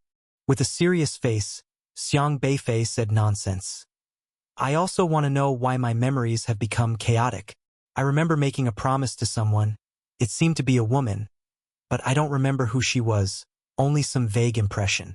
Many people were besieging me. I really want to know why the person I promised didn't help me. Wu Mengqian stared at Xiang Beifei blankly, her face turning pale. Xiang Beifei's words seemed to throw Wu Mengqian into a panic for a moment. Guilt, regret, sadness. Various emotions climbed onto Wu Mengqian's face. I'm sorry. I'm sorry. She suddenly bowed her head, like a confused young girl, standing there, appearing somewhat helpless, not at all like the demeanor of an ancestral Dao realm expert who has lived for many years. This made Xiang Beifei's head spin. He felt something wasn't quite right. Grandpa, what exactly did you do to this woman? What a big injustice. Actually, Xiang Beifei was completely unaware of what that battle was like back then. But thinking of the other party mentioning a promise, it seemed this woman definitely didn't help Wu Feng, and he was just bluffing. Unexpectedly, this woman appeared to be like a lovesick child, so devoted to Grandpa. She was instantly filled with guilt. Back then, I made a move against you to make you retreat. I didn't mean to hurt you. Wu Mengqian's expression was urgent, wanting to tell Wu Feng the truth. That's just what you say. My memory is all scrambled. I can only remember part of it. Whether you wanted to hurt me, I can't be sure. Xiang Beifei inquired. Wu Mengqian seemed at a loss for words, looking helpless and wanting to defend herself. But only now did she realize that defense was already useless. You only remember a part. Then, what does the name Wu Mengqian mean to you? She asked further. Xiang Beifei pretended to ponder for a moment, thoughtfully saying, Wu Mengqian, a very nice name, like an old acquaintance, one I can't recall. An old acquaintance I can't remember. Wu Mengqian's lips trembled, pale and powerless. Her entire body seemed to be shivering, even her aura becoming extremely chaotic. Xiang Beifei now hesitated whether to kill this woman. Although this woman's cultivation was no weaker than his current level, given her state of bewilderment, killing her would be extremely easy for Xiang Beifei. But he couldn't ascertain the past between this woman and his grandfather. What if there's truly something between them? Xiang Beifei chose not to act, until he was sure he must hold back. At this moment, a sudden whistling sound sprang from afar, as if some powerful aura began to circulate, these auras rapidly spreading, all targeting here. They're coming. Wu Mengqian awakened from these auras, snapped back to reality, hurriedly said to Xiang Beifei, You must leave quickly. They're coming over here. Common Valley is no longer what it used to be. He's waiting for you to fall into his trap. Going there will only be worse than before. You'll even die. I don't trust you, Xiang Beifei said. You must trust me. Wu Mengqian shouted. You can only trust me. I want you to remember everything from the past. Xiang Beifei frowned. How do you make me remember? I don't even know why I lost my memory. Wu Mengqian clenched her fists and said, Forgotten heavenly Dao. I will make you regain your memory. Xiang Beifei was somewhat surprised. His grandfather was injured by the power of the forgotten heavenly Dao. Losing many memories, to restore them, it's necessary to rely on the related ancestral artifact to heal. If Wu Mengqian wants to heal him, it means she must obtain that artifact. The heavenly Dao is sealed within the ancestral artifact. Do you have that artifact? Xiang Beifei asked. You don't need to concern yourself. Just leave here. Go to the city of no pretense. In 2 months I will find you there. Wu Mengqian said. Xiang Beifei was even more surprised. This woman, Does she truly want to help him? I don't understand. Why are you helping me? He asked. Because. Wu Mengqian walked towards Xiang Beifei, all the way to him, looking at Xiang Beifei with a dreamy gaze. Looking at Wu Feng, looking at the man she's been longing for day and night. Because I want you to remember who Wu Mengqian is. I want you to tell me personally. Tell me that answer. Her voice seemed to reach out, as if trying to touch the man's face, yet her hand paused halfway. Xiang Beifei could clearly see the trace of affection and longing in her eyes, which was a very pure emotion. Even if Xiang Beifei detested the people of Dao Palace, he couldn't deny this kind of emotion. After a moment of silence, Xiang Beifei said, "All right." He looked at Wu Mengqian once more, then turned to fly away into the distance, leaving Common Valley. Wu Mengqian just stood there, watching the man leave, watching the longed-for back move away again. "I need your answer," she murmured. Suddenly, she realized that after all these years of denial, she had been fooling herself. She still couldn't forget him. Her heart had long been left on this man. Ever since decades ago, it has been like this. Xiang Beifei flew away from Common Valley without looking back, only stopping thousands of miles away. "Feifei, that one called Wu Mengqian, are her words true?" Xiaohe asked doubtfully. "I don't know. Do you believe her words?" Era asked. Xiang Beifei lay atop the mustard seed in palm, with his hands behind his head, saying, "She doesn't seem like she's lying. I feel that it's probably true. Grandpa Xiang was young once, handsome and strong, just like Feifei, charming and radiant. Which woman wouldn't want to come close?" Yumong said. "Makes sense." Xiang Beifei laughed, rubbing Yumong's head. But he was also contemplating Wu Mengqian's words. Wu Mengqian is like a tragic woman who loves but cannot be loved in return. Although her words were few, Xiang Beifei could sense her inexplicable devotion to Wu Feng, planning to use the ancestral artifact to help the one she loves regain his memory, seeking an answer. Just like a silly girl driven mad by love, even if they stand on opposing sides, even if they have deep animosity, it's still difficult to sever their feelings for each other.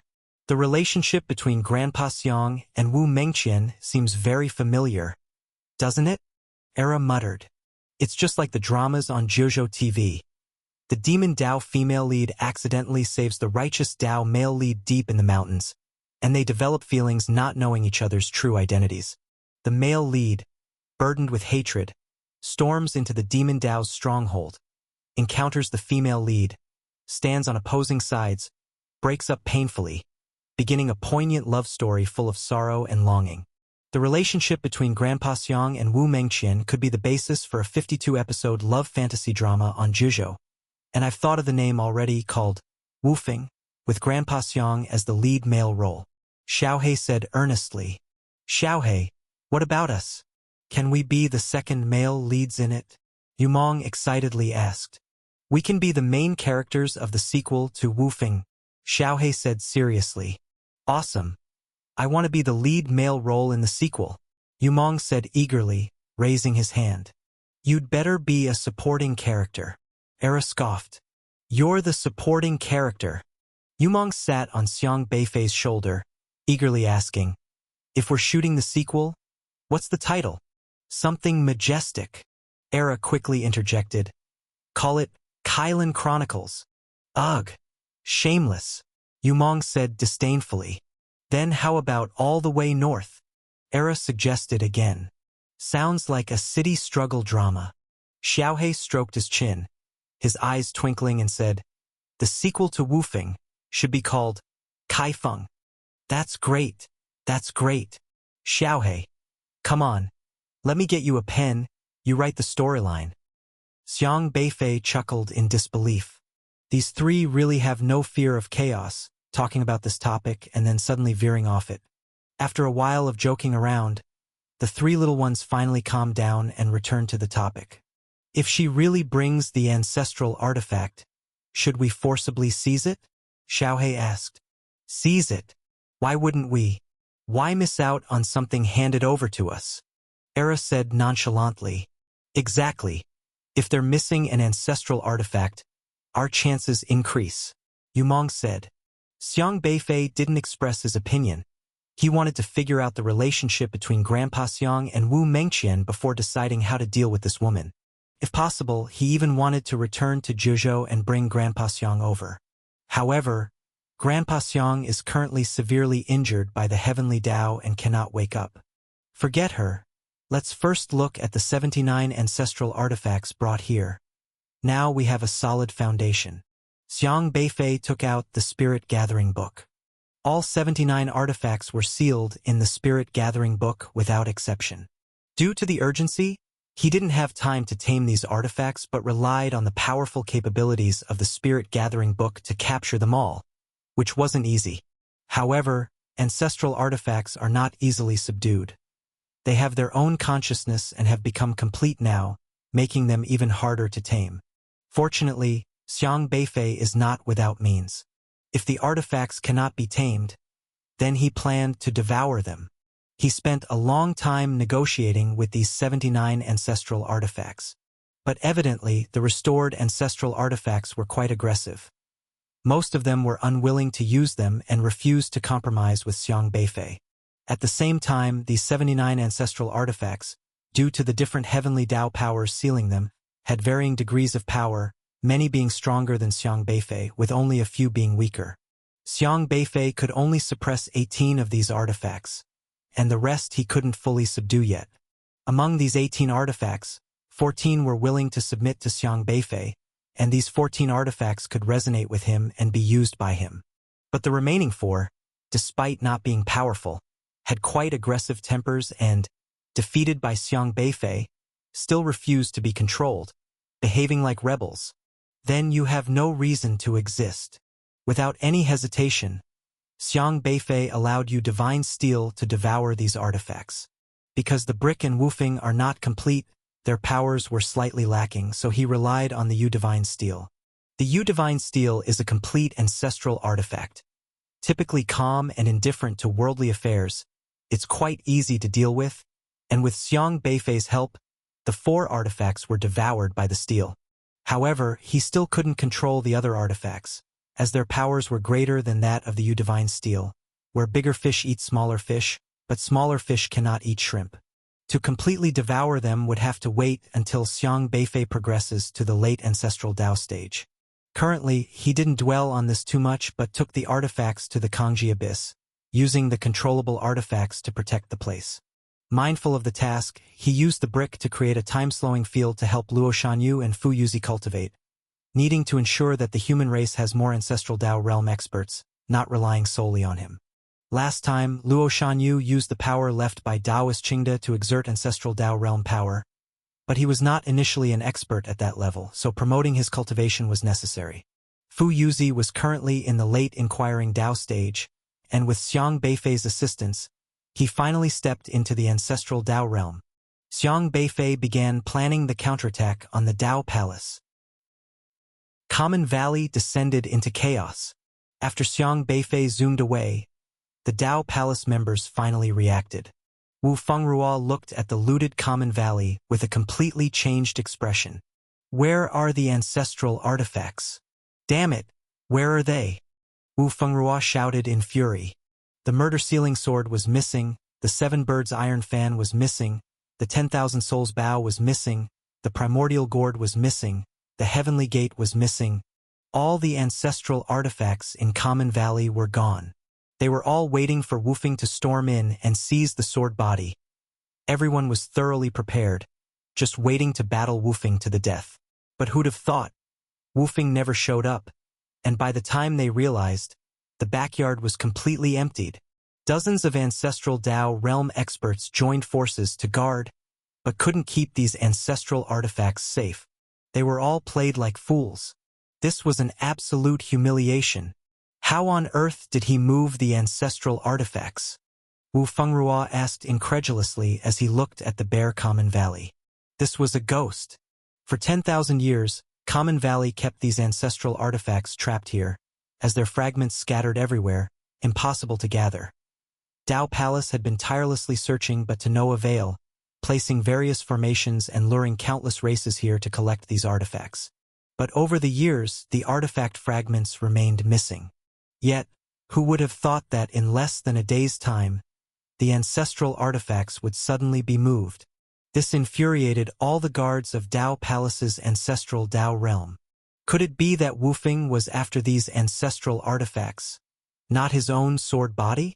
Wu Fengrua thought of this point, his mind burning with rage on the verge of explosion.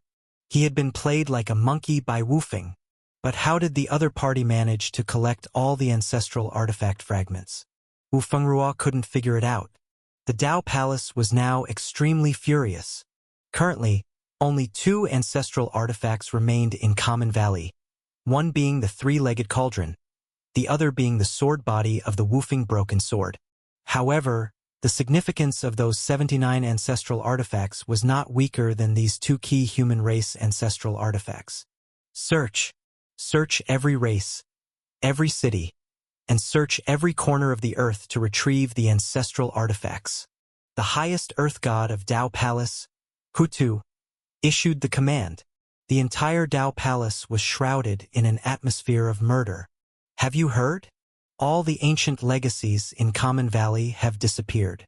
How could those legacies disappear? What exactly happened? I don't know either. According to some rumors, the Dao Palace originally monopolized the legacies of all races, but the ancient heavenly Dao disapproved of the Dao Palace's actions and transferred the palace's legacies away. So the heavenly Dao has forsaken the Dao Palace. Indeed, our race has hope for prosperity. The prophecy of the Dao Stone is true. The Dao Palace's era is over, abandoned by the heavenly Dao. Countless rumors spread to every corner of Edge Corner airspace. The events in Common Valley have spun into countless versions, each spreading throughout Edge Corner airspace, reaching the ears of all races. The experts of these races were stunned at first, then overjoyed. The emergence of 7 Dao stones greatly invigorated every race, and they all strive to train hard, aiming to become the race indicated by the Dao Stone. Now the Dao Palace has lost the protection of ancient legacies, proving the Dao Stone's prophecy. Many races have begun to rebel, ignoring orders from the Dao Palace. The Dao Palace aggressively barges into the ancestral homes of each race, conducting forced searches regardless of opposition, fueling immense resentment among countless races. Like robbers, the Dao Palace's actions have intensified conflicts, becoming the public enemy of countless races. Many truths emerged, including the Dao Palace sealing godly artifacts used by various races to combat void power, leaving only breath soil, controlled exclusively by the Dao Palace. They use breath soil as the sole currency for cultivators to dominate all races. In ancient times, all races possessed godly artifacts to counteract void power. This truth sparked further anger among races, working tirelessly each day just to earn a little breath soil, all because the Dao Palace monopolized it. Meanwhile, 2 other godly artifacts appear: Mustard Seed in Palm and Jianmu. No one knows how these artifacts emerged, but they quickly discovered that Mustard Seed in Palm and Jianmu can also resist void power, and these artifacts can be purchased and cultivated using the abilities of cultivators. This means any cultivator can cultivate Mustard Seed in Palm and Jianmu, using these items to expand their race's territory. Mustard Seed in Palm and Jianmu quickly gained popularity among countless races, because the Dao Palace's monopoly on breath soil made it nearly impossible to cultivate, increasing breath soil's rarity. But Mustard Seed in Palm and Jianmu are different. These items are of the same nature as breath soil and are equally reliable, thus greatly reducing the value of breath soil. With spiritual power, Mustard Seed in Palm and Jianmu can be cultivated, growing roughly 1 zhang per month, much more effective than breath soil, which takes thousands of years to grow an inch.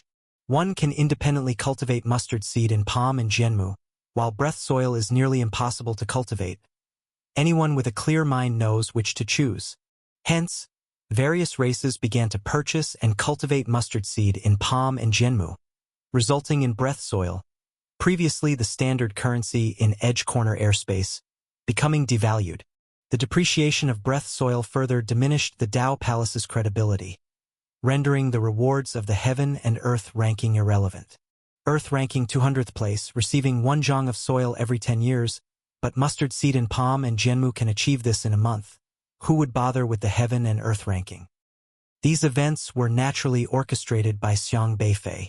Since he entered the ancestral Dao realm, cultivating mustard seed and palm and Jianmu became effortless, further expanding the human race's territory. Though mustard seed and palm was meant to protect Edge Corner Airspace's human race, being unique to them, he still opened it up to all races in Edge Corner Airspace. Because to combat Dao Palace's breath soil monopoly, this must be used as a bargaining chip. In the past, cultivators dared not oppose Dao Palace, only because it controlled breath soil necessary to combat void power. They can only fearlessly oppose Dao Palace's rule by not relying on breath soil from Dao Palace. Thus, Xiang Beifei seeks to promote mustard seed and palm, replacing breath soil. Normally, only the human race can cultivate mustard seed and palm, but Xiang Beifei negotiated with the Heavenly Gate, an ancestral artifact, for borrowed replicated powers. Though he cannot defeat Heavenly Gate, his spirit-gathering book can suppress it. After ensuring he won't swallow Heavenly Gate in the future, it agreed to lend replicated powers to Xiang Beifei. Xiang Beifei applied these replicated powers to mustard seed in palm and Jianmu. This means any race can use spiritual power to replicate mustard seed in palm and Jianmu, thus expanding their territory. An easy task for cultivators. Of course, being non-human race, the amount replicated is limited but sufficient for territorial expansion, offering much better value than breath soil. Buying mustard seed in palm and Jianmu isn't free. Other races can exchange their unique treasures, be it sacred fruits imbued with spiritual power, precious elixirs, or sturdy armor, for mustard seed in palm and Jianmu. Breath soil is not accepted. These treasures are reserved for the human race's cultivation. For cultivators of all races, exchanging their unique treasures for mustard seed and palm and Jianmu to expand their territory. This is a bargain beyond measure. The Dao Palace has gone mad with rage. The appearance of mustard seed and palm and Jianmu has made breath soil no longer the sole currency. Adding to the recent influx of negative news about the Dao Palace, their prestige is almost plummeting to rock bottom. Human race. Many of the ancestral Dao realm experts of the Dao Palace have understood the reason. The mustard seed and palm is a divine artifact unique to the human race. Back then, the Dao Palace, in order to dominate alone, used the ancestral artifact to seal the mustard seed and palm. But when the Litian Spear ancestral artifact was fully restored last time, the mustard seed and palm was unsealed. Unexpectedly, in just a few years, it was developed to such an extent by the human race. Investigate the source of the mustard seed in palm for me. Anyone selling the mustard seed in palm must be arrested. The high-ranking elders of the Dao Palace were furious. They absolutely refused to allow the existence of the mustard seed in palm, hence began issuing a decree prohibiting its use. Law enforcers from the Dao Palace in various cities started to take action, prohibiting cultivators from trading mustard seed in palm and Jianmu. Divine Feather City. In a certain street, people were coming and going, with many cultivators stopping to linger. Don't ask where the mustard seed and palm came from. Someone commissioned me to sell it. I'm just a distributor. Asking me is useless. Xiang Beifei was on the street of Divine Feather City, displaying a palm-sized mustard seed in palm to everyone, demonstrating the capability of this mustard seed in palm. This piece of mustard seed in palm is currently only 2 inches long, but you only need to nurture it with spiritual power, and in about a year, it will grow to 12 zhang. Its shape can be changed at will, and its sturdiness is not weaker than breath soil. Many people were gathered around him. Recently, the mustard seed in palm was quite popular, a divine artifact on par with breath soil, and many cultivators were scrambling to buy a piece to nurture. I want it, what do you need in exchange? A Bull Dao race cultivator, Niu Dabin, asked anxiously. An immortal realm-level treasure will do? Pills or various fruits are fine, Xiang Beifei said. This is our Bull Dao race's 5,000-year purple gold bull horn. Is it acceptable? Niu Dabin took out a purple bull horn, which shimmered brightly. Xiang Beifei examined the bull horn. It was left when some expert at the mid-immortal stage of the Bull Dao race shed their horn, containing extraordinary bullish spirit, and could be refined to serve as a spiritual power crystal for the early immortal stage. It's acceptable. Great. I'll buy 3 pieces of mustard seed in palm. Niu Dabin was overjoyed, handing over 3 purple gold bull horns brimming with bullish spirit to Xiang Beifei, then happily exchanged for 3 pieces of mustard seed in palm. He tried nurturing the mustard seed in palm and found it feasible, smiling even more happily. I want one too. This is our tribe's millennium fervor fruit, immortal period. Give me one too. I'll exchange with a gather life pill. The scene became lively. The practicality of the mustard seed in palm had already been verified by cultivators of other races, with no side effects, and its hardness and plasticity are not inferior to breath soil. They have been actively collecting them. For all cultivators, this was a very lucrative business, because normally, trading 1 purple gold bull horn or a millennium fervor fruit for a zhang of breath soil was simply a fool's dream. But buying a mustard seed in palm and nurturing it for a month would grow to a zhang long, in a year 12 zhang, which was a huge territory, rare and valuable. Very soon, the mustard seed in palm brought by Xiang Beifei was sold out. He waved his hand and said, "No more, no more. If I can restock next time. All right? Thank you all for your patronage." In the past few days, he ran through a dozen cities, only selling 10 zhang per city, not too much, selling out and then leaving. It's impossible for others to tail him. But today, as he was preparing to leave, suddenly there was a commotion ahead. Soon after, several inquiring Dao stage auras quickly enveloped this area, surrounding all the cultivators. It's the Dao Palace law enforcers. Before, when he was selling, Xiang Beifei always did so when the Dao Palace personnel were not paying attention, selling and then leaving, making it difficult for the Dao Palace to capture him. But obviously, as the fame of the mustard seed in palm grew stronger, the Dao Palace was gritting their teeth, enhancing vigilance in every city. Today they came prepared, and before Xiang Beifei had time to leave, they surrounded him. Dao Palace law enforcement. Bystanders keep silent.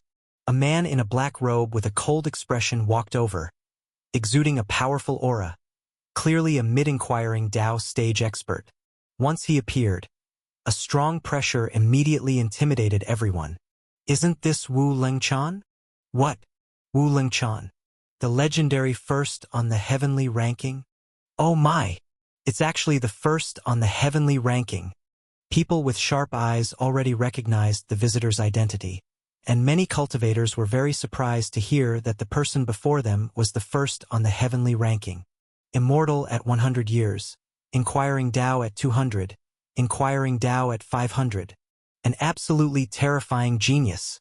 The first on the heavenly ranking is an extremely mysterious existence, nearly impossible to meet except for guarding the ranking. No one expected to encounter this rare genius today.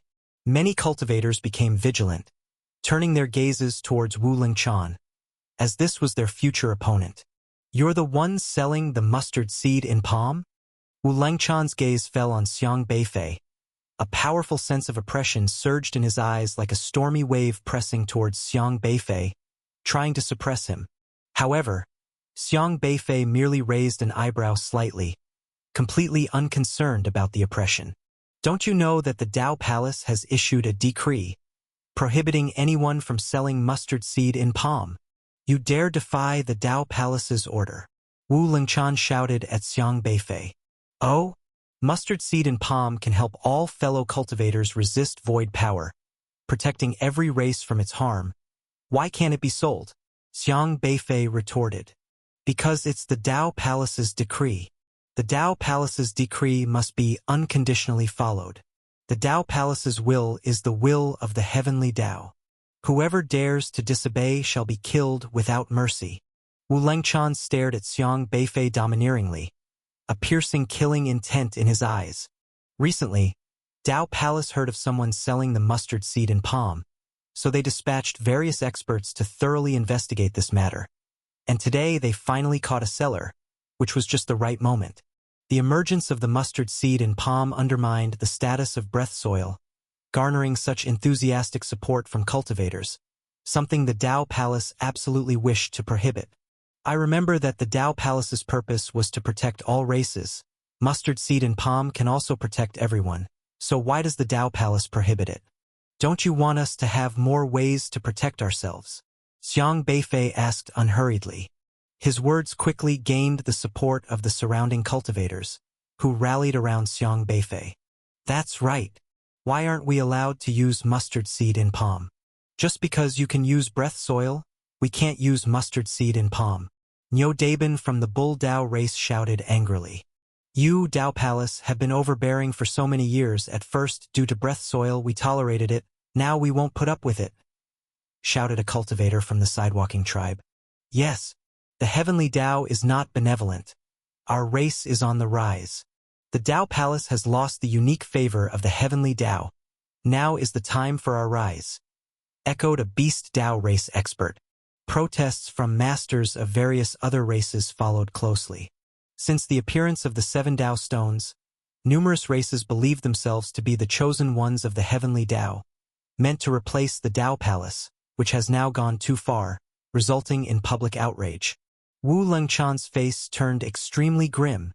The origin of mustard seed in palm is unknown. It poses a great threat to all cultivators. Thus it must be investigated. You dare sell something of unknown origin. You have already violated the Dao Palace's rules, and you are here spreading falsehoods to confuse everyone. You have committed a capital offense. Wu Lengchan unabashedly unleashed his killing intent. Since the appearance of the 7 Dao stones, many races have become restless, even daring to openly and secretly defy the Dao Palace, violate its orders. Do they really think the Dao Palace is powerless against them?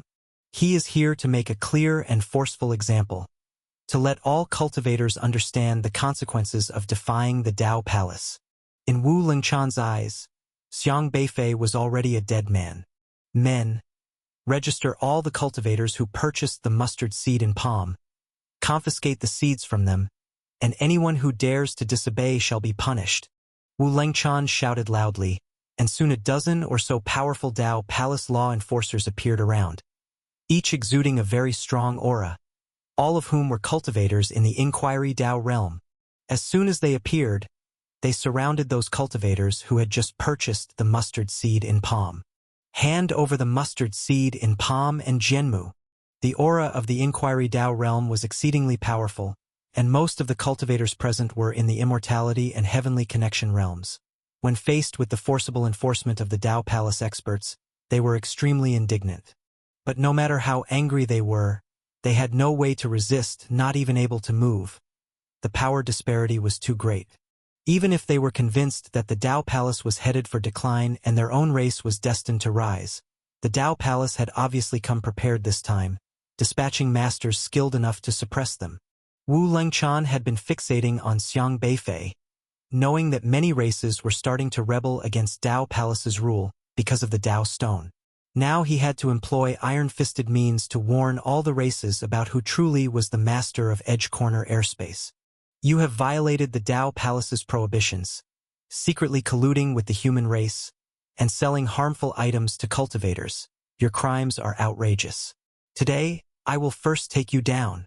A powerful murderous intent suddenly surged from him, transforming into a light bolt, whistling towards Xiang Beifei to crush him. Boom! In Wu Lengchan's view, Xiang Beifei would undoubtedly be pulverized under his mid-ascension realm full-force strike, begging for mercy on his knees, but he wouldn't let the opponent die easily. He intended to extract the opponent's soul, torture, and refine it, to let every race present see the outcome of defying the Dao Palace and being disrespectful to it. By the way, he would also find out who the mastermind behind the sale of the mustard seed in palm and Zhenmu was. All the cultivators watching Wu Lengchan actually strike were also astounded. The Dao Palace prohibited private fights in all of its cities, but this law was meant to restrain other races, not the Dao Palace itself. They seldom saw Wu Lengchan fight, because the strength of Heavenly Ranking's first place was undisputed. Seeing Wu Lengchan act himself today shocked everyone. This person's cultivation was terrifying. Even an Ascension later stage cultivator might not be his opponent. Looks like this guy is in trouble. Everyone looked at Xiang Beifei. They had no personal grievances against Xiang Beifei, who was selling the mustard seed in palm, but seeing him about to be slain by Wu Lengchan, they couldn't help but feel sympathetic. knowing this poor guy might not survive this ordeal. But Xiang Beifei, locked by the murderous intent, stood there unflustered. He didn't even lift an eyelid, allowing Wu Lengchan's powerful aura to envelop him. Boom! The powerful spiritual power slammed into Xiang Beifei, the rolling aura sweeping out, forcing all the cultivators to retreat backward. But Xiang Beifei did not get pulverized as everyone expected. On the contrary, that terrifying killing intent swirled around him and suddenly reversed back. Bang! Before Wu Lengchan could react, that aura hit him. The worst part was, this aura grew stronger, and Wu Lengchan, at mid-ascension realm, was hit without any resistance. His body exploding directly, turning into a mist of blood in mid-air. Xiang Beifei raised a hand, grabbing Wu Lengchan's soul and suspending it in the air. Heavenly rankings first place, is that all? He grabbed Wu Lengchan's head, raising an eyebrow. What? All the cultivators present were dumbfounded. The heavenly rankings first, Wu Lengchan, an unquestioned genius of Edge Corner airspace, was actually blasted away? This scene was too shocking. Every cultivator felt it was unbelievable, almost speechless, to know that was the strongest one on the heaven and earth rankings. His strength had long been extraordinary, for the cultivators present, almost unreachable, hailed as the greatest genius in history. Stepping into the legendary ancestral Dao realm was only a matter of time. But who could have thought that such a peerless prodigy would be blasted away? And it was done by an unknown nobody with one move. The other didn't even move or strike actively, yet defeated the heavenly rankings first? Who on earth was this person? All the cultivators looked at Xiang Beifei in terror. They had just been buying the mustard seed and palm from this person, yet for a moment they forgot to inquire what race this person was from. Could it be some mysterious Ascension realm powerhouse from a race? Many people's minds struggled to comprehend, never having seen such a powerful being capable of instantly killing Wu Lengchan. But at this moment, a beam of light descended towards Xiang Beifei. As everyone focused, it turned out to be the mark of heaven and earth rankings, a mark used to designate geniuses. Xiang Beifei did not refuse, letting the mark land on his wrist. Heavenly ranking first. The Dao Palace mark actually acknowledged his identity? Doesn't that mean? Oh my God! He ranked up. This guy not only defeated the first place but also ranked up? Doesn't that mean this person is also within 3,000 years of age? When did Edge Corner Airspace produce such a terrifying genius again? Many cultivators were shocked. Their gaze at Xiang Beifei changed dramatically. The heavenly rankings first place, just like that, had changed hands. Who exactly are you? Wu Lengchan was utterly terrified. He originally intended to pick on someone weak to re-establish the prestige of the Dao Palace, to kill a chicken to warn the monkeys, only to realize he was the chicken. Xiang Beifei calmly looked at Wu Lengchan and slowly said, "I am the Annihilation Dao Palace." At this moment, the heavenly ranking stele in Divine Feather City also showed changes. First on the heavenly ranking, Broken Dao Race, Annihilation Dao Palace. 28 years old. 28 years old? How is that possible? Who can seize the first place on the heavenly ranking at age 28? Broken Dao Race. It's actually the Broken Dao Race. Oh my God, wait. What is his name? Annihilation Dao Palace. Arrogant. Never had they seen such an arrogant person, daring to call himself the Annihilation Dao Palace. The entire Divine Feather City instantly exploded in uproar. No one expected this small city to undergo such an astonishing upheaval today, with the heavenly rankings top position changing hands. Many cultivators were looking at Xiang Beifei with faces full of shock. What are you doing? He is the young master of our Dao Palace? Are you tired of living? The Dao Palace law enforcers beside him were also dumbfounded. But still, one who had seen great events stepped forward, shouting at Xiang Beifei with false bravado. Young master of the Dao Palace? Xiang Beifei glanced thoughtfully at Wu Lengchan, who looked like a dead dog, then gave a faint smile. Wow! A white flame emerged from his fingertips. Burning Yang. Ah! Wu Lengchan screamed in agony as the terrifying white flame scorched his body, making him feel a heart-wrenching pain, as if his consciousness was burned into oblivion. In just a moment, Wu Lengchan's spirit had been burned into a spiritual power crystal. All the cultivators were stunned. Xiang Beifei had actually killed the number 1 on the heavenly ranking, burned the young master of the Dao Palace right in front of everyone. This was simply unimaginable. Even those Dao Palace law enforcers at the inquiring Dao stage were speechless, terrified out of their wits, because if the number 1 on the heavenly ranking was slaughtered like a chick, who wouldn't reconsider speaking up? Arrogant scoundrel, how dare you? At this moment, an exceedingly terrifying aura emanated again from Divine Feather City, accompanied by a furious voice. Rumble. This aura was immensely powerful, like a rolling storm cloud, enveloping the entire city, its terrifying presence instilling fear in every cultivator within the city. Under this terrifying aura, all the cultivators couldn't help but tremble. Their souls felt oppressed to the point where they couldn't even speak. A divine light lit up in the sky, enveloping the whole city, like a supreme deity descending, its majestic aura overwhelming and immense, seemingly overshadowing the sun, moon, and stars, representing the entirety in the eyes of all the cultivators. This is the aura of an ancestral Dao realm. An expert of the ancestral Dao realm. Someone spoke with a trembling voice, horrified. Many cultivators had lived their whole lives never seeing an ancestral Dao realm expert's fury, but many had witnessed such power in Xi'an City. Hence, upon seeing the city shrouded in divine light, they exclaimed in astonishment. The ancestral Dao realm, true elites standing at the pinnacle of the world. An existence 1,000,000 times stronger than Wu Lengchan. No one could have anticipated such a figure would appear in this small corner of Divine Feather City.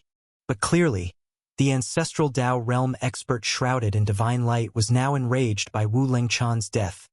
That terrifying aura oppressed every cultivator, making it seem that with just a thought, the entire city's cultivators could be annihilated. This is the absolute power of the ancestral Dao realm. A figure shimmering with divine light has already appeared in the sky, and once again descended upon Xiang Beifei. Wu Renqing, an expert in the early ancestral Dao stage, came specifically to investigate the mustard seed in palm and, "How dare you defy the will of the Dao Palace and kill the Dao Palace law enforcers?" The voice contained immense anger, like a thunderous explosion, deafening, causing every cultivator present to shiver, and almost making their souls collapse. An expert at the level of the ancestral Dao realm is indeed terrifying. This is bad. It seems like someone from the broken Dao race is done for. They killed the young master of the Dao Palace right in front of everyone. Now they've attracted an ancestral Dao expert from the Dao Palace. Their survival seems unlikely. This was the young master of the Dao Palace, killed just like that. Given the Dao Palace's oppressive ways, how could they let him go? I never expected this, just having become number 1 on the heavenly ranking, only to be about to be taken down by the Dao Palace's ancestral Dao expert. Countless cultivators had not yet recovered from the shock of Xiang Beifei becoming number 1 on the heavenly ranking, and were already regretting for him once more. To have eliminated a figure of the top heavenly ranking means being a prominent figure in the edge corner airspace, with immense future prospects if they were to grow, but regretfully, just as they emerged, they attracted disaster. Many cultivators sympathized with Xiang Beifei, for so far it was obvious that the Dao Palace was acting oppressively, forcibly suppressing all races, attempting to assert their status through violent means, which all races inwardly resisted. Yet, despite being locked onto by an ancestral Dao realm expert's killing intent, Xiang Beifei remained unfazed, lazily lifting his eyelids to glance at the luminous ancestral Dao expert above, and spoke. "I killed him. Do you have a problem with that?" Hiss. As soon as these words were spoken, the entire place fell into silence, many cultivators gasping several times. Did they hear it right? This guy from the broken Dao race dared to speak like this to someone of the ancestral Dao realm? Arrogant. So arrogant. Did he truly not understand what a practitioner of the ancestral Dao realm signifies? Wu Renqing is definitely not someone Wu Lengchan could compare to. Every cultivator secretly sweated for Xiang Beifei, thinking this young guy is really courting death. No matter how gifted, in the face of absolute power, what use is arrogance? One finger could squish him effortlessly. Sure enough, Wu Renqing's expression darkened. His entrance was highly impactful, grand and majestic, drawing the spotlight. Yet he never expected to be belittled by a mere junior selling things. How could he tolerate this? Audacious fool.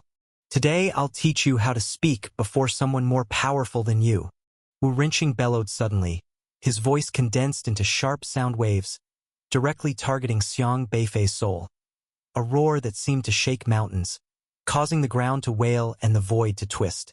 All cultivators felt their minds go blank, nearly faced with obliteration. Fortunately, Wu Renqing's target wasn't them. He intentionally spared them from the roar's power since he needed to establish dominance by killing someone before them. If all cultivators perished, the effect would be gone.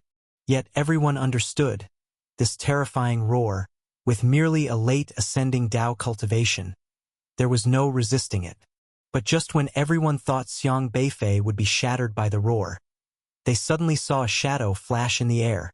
This shadow moved too swiftly, beyond belief, before anyone could clearly see. The divine light in the sky dimmed suddenly, and a figure plummeted like a sandbag towards the ground. Bang! The figure crashed to the ground, cracking it open, creating a large pit, sending dust flying everywhere. When the dust settled, they saw Xiang Beifei still standing there, merely lifting his foot to step on someone's head.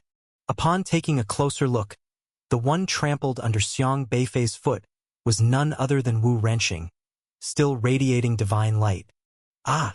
How is this possible? All the cultivators felt their understanding overturned. Just before, Wu Renqing hovered imposingly in the air, like an unstoppable war god, looking down on the world. Yet in just a blink, this ancestral Dao realm war god from the Dao palace was dragged from the sky by someone from the broken Dao race, and trod beneath a foot. Was this an instant kill? An ancestral Dao realm expert was instantly killed by some unknown kid? What do you think you are, to deserve teaching me how to talk? Xiang Beifei calmly gazed at Wu Renqing underfoot, speaking again. The entire city fell into a deathly silence. Everyone stared blankly at the war god who had been trampled underfoot, then at the young man who had just been selling mustard seed in Palm and Jianmu. Their expressions truly shocked. A Dao palace martial artist at the ancestral Dao realm had suppressed everyone with an imposing entrance, thought to be supremely powerful, yet was defeated in a single move, leaving everyone dumbfounded by this dramatic turn of events. This young man was able to defeat this ancestral Dao realm elder of the Dao palace. Doesn't that mean he is also at the ancestral Dao realm? Heavens! An ancestral Dao realm expert personally selling mustard seed in Palm and Jianmu? They were actually buying mustard seed in Palm and Jianmu from an ancestral Dao realm expert. The cultivators who had just transacted with Xiang Beifei were truly shocked, and even felt honored because in everyone's eyes, an ancestral Dao realm expert is lofty and unreachable. Someone who interacts with the masses so accessibly is extraordinarily rare. The most important part is that this person is unbelievably bold and powerful. Who exactly are you? Wu Renqing felt utterly humiliated. A reputable ancestral Dao realm expert trampled underfoot by someone else, particularly in front of a crowd of cultivators. He came here today to assert his dominance. Who would have thought he would become someone else's stepping stone? The crucial point is, he was completely defeated, without the ability to retaliate. You don't even know who I am, and you dare to come causing trouble? Xiang Beifei's power was immensely strong now, with various powerful ancestral artifacts protecting him. Subduing an initial ancestral Dao realm guy was no challenge at all. Wu Renqing was infuriated, desperately trying to break free, but without success. His head felt like it was being crushed by a mountain, making it impossible to move. He was both shocked and angry. The dignity of being at the ancestral Dao realm nearly drove him to madness, wishing to tear Xiang Beifei into pieces. How dare you? You're so audacious. You! Dead people have no need to talk. A burst of white flame surged from Xiang Beifei's foot. Whoosh! The burning Yang's wrath set Wu Renqing ablaze, causing him to scream miserably. The terrifying flame even scalded his soul. Gradually, His screams ceased, having been burned into a spiritual power crystal. Every cultivator stood petrified. An ancestral Dao realm expert just died like that? This was too horrifying. They looked at Xiang Beifei like he was a terrifying monster. Meanwhile, the Dao Palace law enforcers in the city were especially horrified. Their ancestral Dao realm elder, divine in their eyes, was dealt with as easily as slaughtering a chicken. What upheaval could small fries like them cause? Xiang Beifei lifted his head, casting a glance at those law enforcers. The Dao Palace law enforcers are not all cultivators from the Huta tribe. Some are like Gu Hengzi, once prodigies on the heaven and earth ranking, unable to break through further, recruited by the Dao Palace after falling off the rankings, becoming Dao envoys, running errands for the Hutu tribe. The Hutu tribe has its unique confidentiality methods, likely relying on ancestral artifacts for protection. Xiang Beifei couldn't control them, but he could control other races. With just one thought, bang, bang, bang. Among those law enforcers, those who belonged to the Huta tribe were instantly engulfed in white flames and incinerated entirely. The remaining Dao Palace law enforcers were as pale as ashes. As Dao envoys of the Dao Palace, their status in the Edge Corner airspace was exceedingly high, receiving courtesy wherever they went, rarely experiencing disrespect from anyone, and this was the first time they felt death so close. Their lives and deaths were entirely in someone else's hands. The Dao Palace is tyrannical and ruthless. The Edge Corner airspace does not solely belong to the Hutu tribe. It belongs to all races. The Hutu tribe is the race that deserves to be eradicated most in the Edge Corner airspace, and the Dao Palace they established should also be dissolved. The heavenly Dao is heartless. The Dao Palace is bound to fall. Xiang Beifei coldly eyed those remaining Dao envoys and continued, "Disassociate with the Dao Palace, sever ties with the Hutu tribe, and I'll spare your lives." "Spare us, sir. Spare us. We were merely threatened by the Hutu tribe, acting against our will. Please see clearly, sir. We shall no longer collude with the Dao Palace." The surviving Dao envoys were already scared witless, and upon hearing Xiang Beifei's words, they immediately began to beg for mercy. As Dao envoys, they had actually long comprehended the intent of the Dao stone in the city of No Pretense. Influenced by the words, "The heavenly Dao is heartless, our tribe shall rise," these cultivators had already started harboring disdain for the Dao Palace in their hearts, merely never finding the right opportunity. Now was the time to declare their stance. No matter what, life mattered most. "I only slay Hutu people, but if anyone dares to side with the Hutu tribe again, I will also show no mercy." Xiang Beifei's indifferent voice rang clearly in everyone's soul, resounding like a reverberating bell, deeply thought-provoking. An imprint of this message was branded into the minds of all present cultivators. Then, Xiang Beifei took a step forward, no longer concerning himself with other matters, and disappeared from Divine Feather City. The incident of the Dao Palace ancestral Dao realm elder being slain by the broken Dao race in Divine Feather City quickly spread to every corner of the Edge Corner airspace. The Edge Corner airspace was once again in an uproar. The Dao Palace's young master, the number one on the heavenly ranking, as well as the ancestral Dao realm expert, all met their end, causing an uproar across various tribes. The perpetrator even brazenly ascended the number one spot on the heavenly ranking. Annihilation Dao Palace. This special name has already become prominent. People can't even distinguish if the name is real or not. But regardless of whether it was true or false, one thing was certain. This mysterious Dao friend from the broken Dao race was completely toying with the Dao Palace. Especially until now, 2/3 of the talents on the heaven and earth ranking were from the broken Dao race. The broken Dao race emerged prominently, with over 100 geniuses making the list, which was truly a terrifying event. The Dao Palace was extremely enraged. Most importantly, they discovered that neither Wu Renqing nor Wu Lingchan, after being killed in full view, could be resurrected. It was as if they were utterly erased from this world, and even the resurrection heavenly way was ineffective. This made the people of the Dao Palace realize the severity. In the past, although some clansmen had disappeared without a trace, they believed those clansmen could be resurrected. Without witnesses, they couldn't confirm if anything had happened to them. However, what happened in Divine Feather City made them fully awake. The Broken Dao race not only had experts in the ancestral Dao realm but also possessed a heavenly Dao ancestral artifact that could prevent resurrection. The Dao Palace immediately issued a hunt order to bring the one named Annihilation Dao Palace to justice. But to this day, the Dao Palace didn't even know where the culprit's shadow was, let alone plan to intimidate with their authority. To capture this person, the Dao Palace even issued a wanted order in the Edge Corner airspace, offering high rewards to locate the Broken Dao race. However, just the day after the Dao Palace's hunt order was issued, another city's Dao Palace branch was wiped out by the Broken Dao race. All the Hutu tribe cultivators were killed. Some obstinate cultivators who persisted in standing with the Dao Palace were also killed. This made more cultivators realize that if they continued to help the Dao Palace, they might invite disaster upon themselves. Those who used to serve the Dao Palace and act as Dao envoys began to tremble with fear, withdrawing from the Dao Palace and no longer acting as Dao envoys, fearing to bring trouble upon themselves.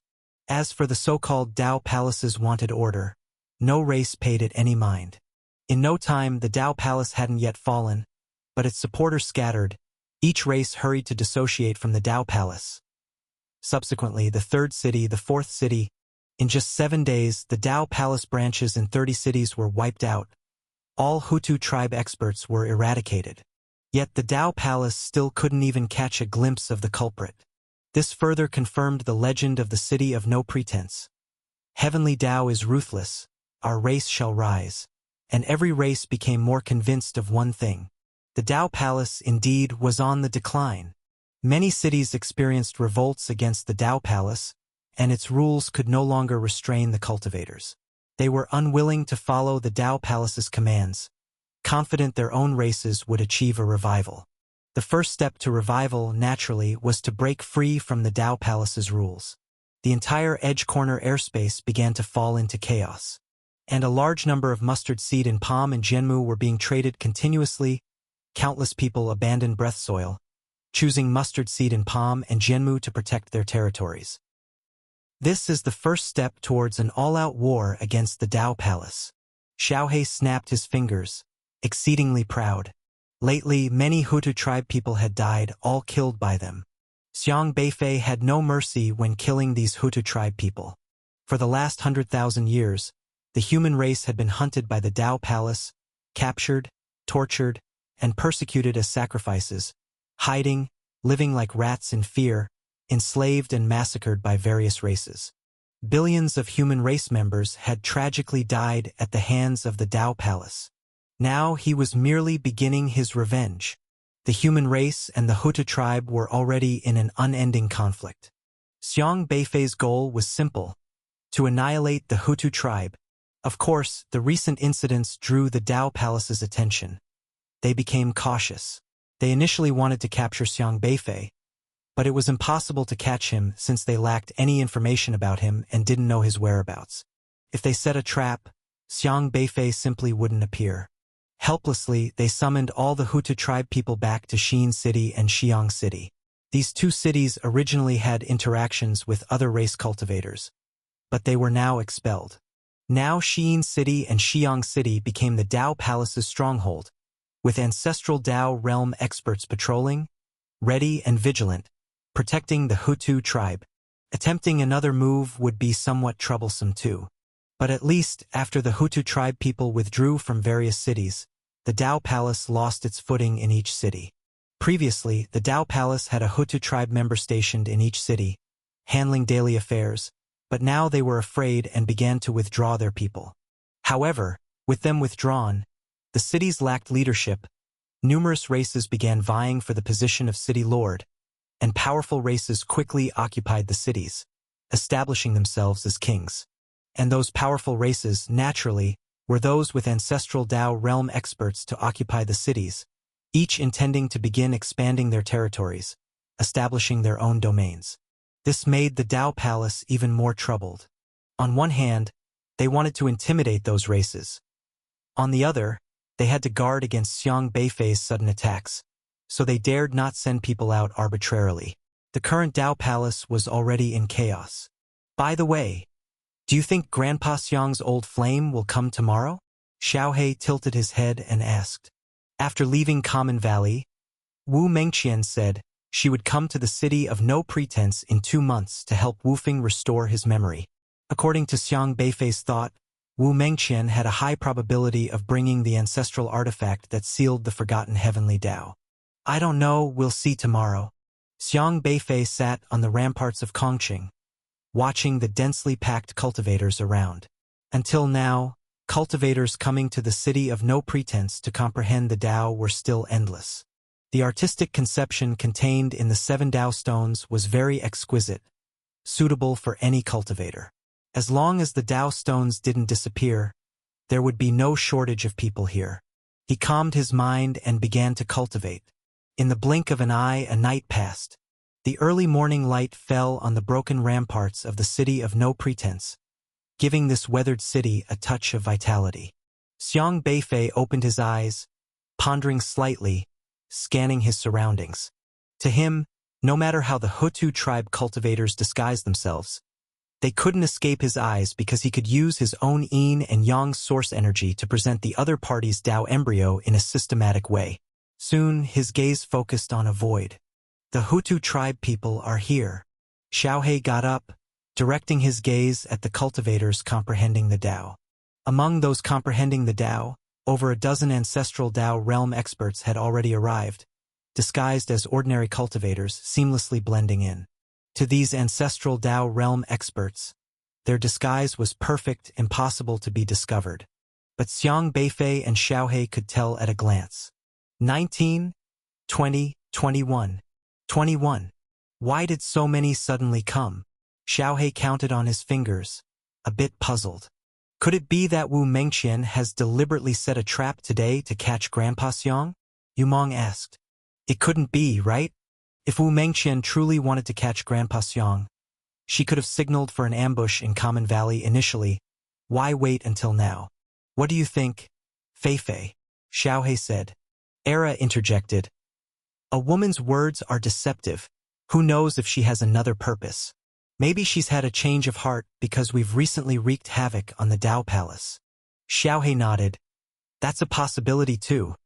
Recently, many at the Dao Palace had been killed by Xiang Beifei, and the Dao Palace wasn't foolish. Their first suspect for these actions would be Wu Fing. Perhaps Wu Mengqian thought Wu Fing was behind this and decided to stand on her own race's side to deal with Wu Fing. Xiang Beifei didn't speak, just scanned the crowd. About half an hour later, an ethereal silhouette appeared outside the city of No Pretense. It was a woman in a plain blue dress, her appearance unimpressive, attracting no notice from any cultivator. It was Wu Mengqian. She came. Wu Mengqian's expression looked very haggard, and there was a clear trace of anxiety in her eyes. She was also wandering outside the city of No Pretense, searching for Wu Fing's silhouette. However, Wu Fing did not appear. Last time, she only mentioned that she would come to the city of No Pretense but didn't say how to find the other party. But since they are all ancestral Dao realm experts, it's not very difficult. She inadvertently emitted a wave that only ancestral Dao realm experts could perceive, gently echoing around. Xiang Beifei naturally could perceive this wave but did not respond. Because he saw that the Dao Palace had sent 6 late-stage ancestral Dao experts, 10 mid-stage and 5 early-stage. These 21 masters spread around the city of No Pretense, surrounding it. As soon as Wu Fing shows up, Xiang Beifei is certain that this area would be locked by various ancestral devices, and then Wu Fing would be besieged. Wu Mengqian kept looking around, but Xiang Beifei noticed she was always holding her left wrist. After a moment, she seemed to make some decision, released her wrist, and revealed a bracelet. This bracelet was not carved from some precious jade but instead a simple ring, seemingly crudely carved out of stone, with a surface full of pits, unpolished, and not even circular. It looks quite shabby. Others wear bracelets to appear luxurious, but she wears them to appear rustic. Anyone with a bit of taste wouldn't wear such a bracelet on their wrist. But Xiang Beifei was slightly amazed, because this ugly bracelet is not simple. It's an ancestral device. A complete ancestral device. Xiang Beifei has many ancestral devices. Although some are not tamed, he can still distinguish between the aura of complete and incomplete ancestral devices. She really brought the ancestral device? Xiaohe exclaimed. Just bringing it doesn't mean it's certain what heavenly Tao is sealed within. Xiang Beifei said. Many ancestral devices seal multiple heavenly Tao powers. Some ancestral devices continuously devour, sealing tens of thousands of heavenly Tao forces. Without personally communicating with the ancestral device, it's impossible to determine. But at this time, Wu Mingqian's bracelet began to emit invisible ripples, very unique, gradually extending to the surroundings, as if affecting the world. It flowed onto everyone, but instead of influencing any cultivator, it searched for traces of those affected among these people. If there was someone previously hurt by the forgotten heavenly Tao's power, they would react when facing this force. Xiang Beifei perceived it too. It really is the forgotten heavenly Tao. She's using the ancestral device to search for Wufeng, whose memories were forgotten. Strange. Tao Palace has this ancestral device. Why haven't they used the forgotten heavenly Tao to alter the memories of all cultivators during this period? Era asked puzzledly. Lately, Tao Palace has become notorious in the Edge Corner airspace. Many cultivators have been denouncing Tao Palace for their various crimes. Logically, they could rely on the forgotten heavenly Tao's power to make cultivators forget the Tao Stone, the mustard seed and palm, and those negative rumors about Tao Palace, thus restoring their domination in the Edge Corner airspace. But Tao Palace seems not to have done so. Xiang Beifei explained, Heavenly Tao's power is far from simple. With the forgotten heavenly Tao comes forces like the memory heavenly Tao that exist. Different heavenly Tao forces mutually restrict each other. Although he currently doesn't know where the ancestral device sealing the memory heavenly Tao is, as long as the ancestral device restricting the forgotten heavenly Tao exists, it cannot make the whole world forget. Unless concentrated through an ancestral device to apply the heavenly Tao's power to a specific area or person to be effective. For example, Wu Mengqian could use the forgotten heavenly Tao to make all cultivators on-site forget the existence of the Tao Stone. But such an approach is meaningless because the Edge Corner airspace is too large, with numerous races. Forget this batch, there will still be others coming, letting them recognize the Tao Stone anew. Yumong asked, Then what should we do now? Disguise as Grandpa Wufeng and directly go grab that bracelet. Since the ancestral device is delivered to our door, it's unreasonable not to take it. But Tao Palace is well prepared, with too many ancestral Tao realm experts on site, 20 pairs of eyes watching. It's not that easy to snatch by force. The only reliance Xiang Beifei has here is the City of No Pretense. Although Tao Palace has strength in numbers, the City of No Pretense is their absolute forbidden ground. They dare not enter. To pretend to be Wufeng, I'd first need traces of the forgotten heavenly Tao on me. Otherwise, this ancestral device won't recognize me. Let me think. Xiang Beifei pondered slightly. His grandfather was injured by the forgotten heavenly Tao, with the power lingering on his soul, but he wasn't hurt, lacking such traces. Once he goes out carelessly, Wu Mengqian will surely realize he's an imposter. This is different from last time at Common Valley. Wu Mengqian didn't bring this ancestral device last time. Can the yin and yang energy be disguised? Xiaohe asked. I can only mimic the heavenly Tao aura I've already touched. The forgotten heavenly Tao isn't among them, Xiang Beifei said. Yet he still remembers the wound on his grandfather's soul. When he returned to Zhuzhou last time while his grandfather was in a coma, he witnessed it. Simulating should still be doable. He still decided to give it a try. 2 streams of energy, one black and one white, swiftly flowed from his body, intricately affecting his spirit, mimicking the traces of the heavenly Tao. But this was only a superficial form, incomparable to the true power of the heavenly Tao, as the power of the forgotten heavenly Tao was all around. Xiang Beifei carefully guided it, then directed it onto himself. In the distance, Wu Mengqian suddenly felt a slight joy. She sensed that trace, as the heavenly Tao's power resonated with the ancestral artifact in her hand. She had located Xiang Beifei's position.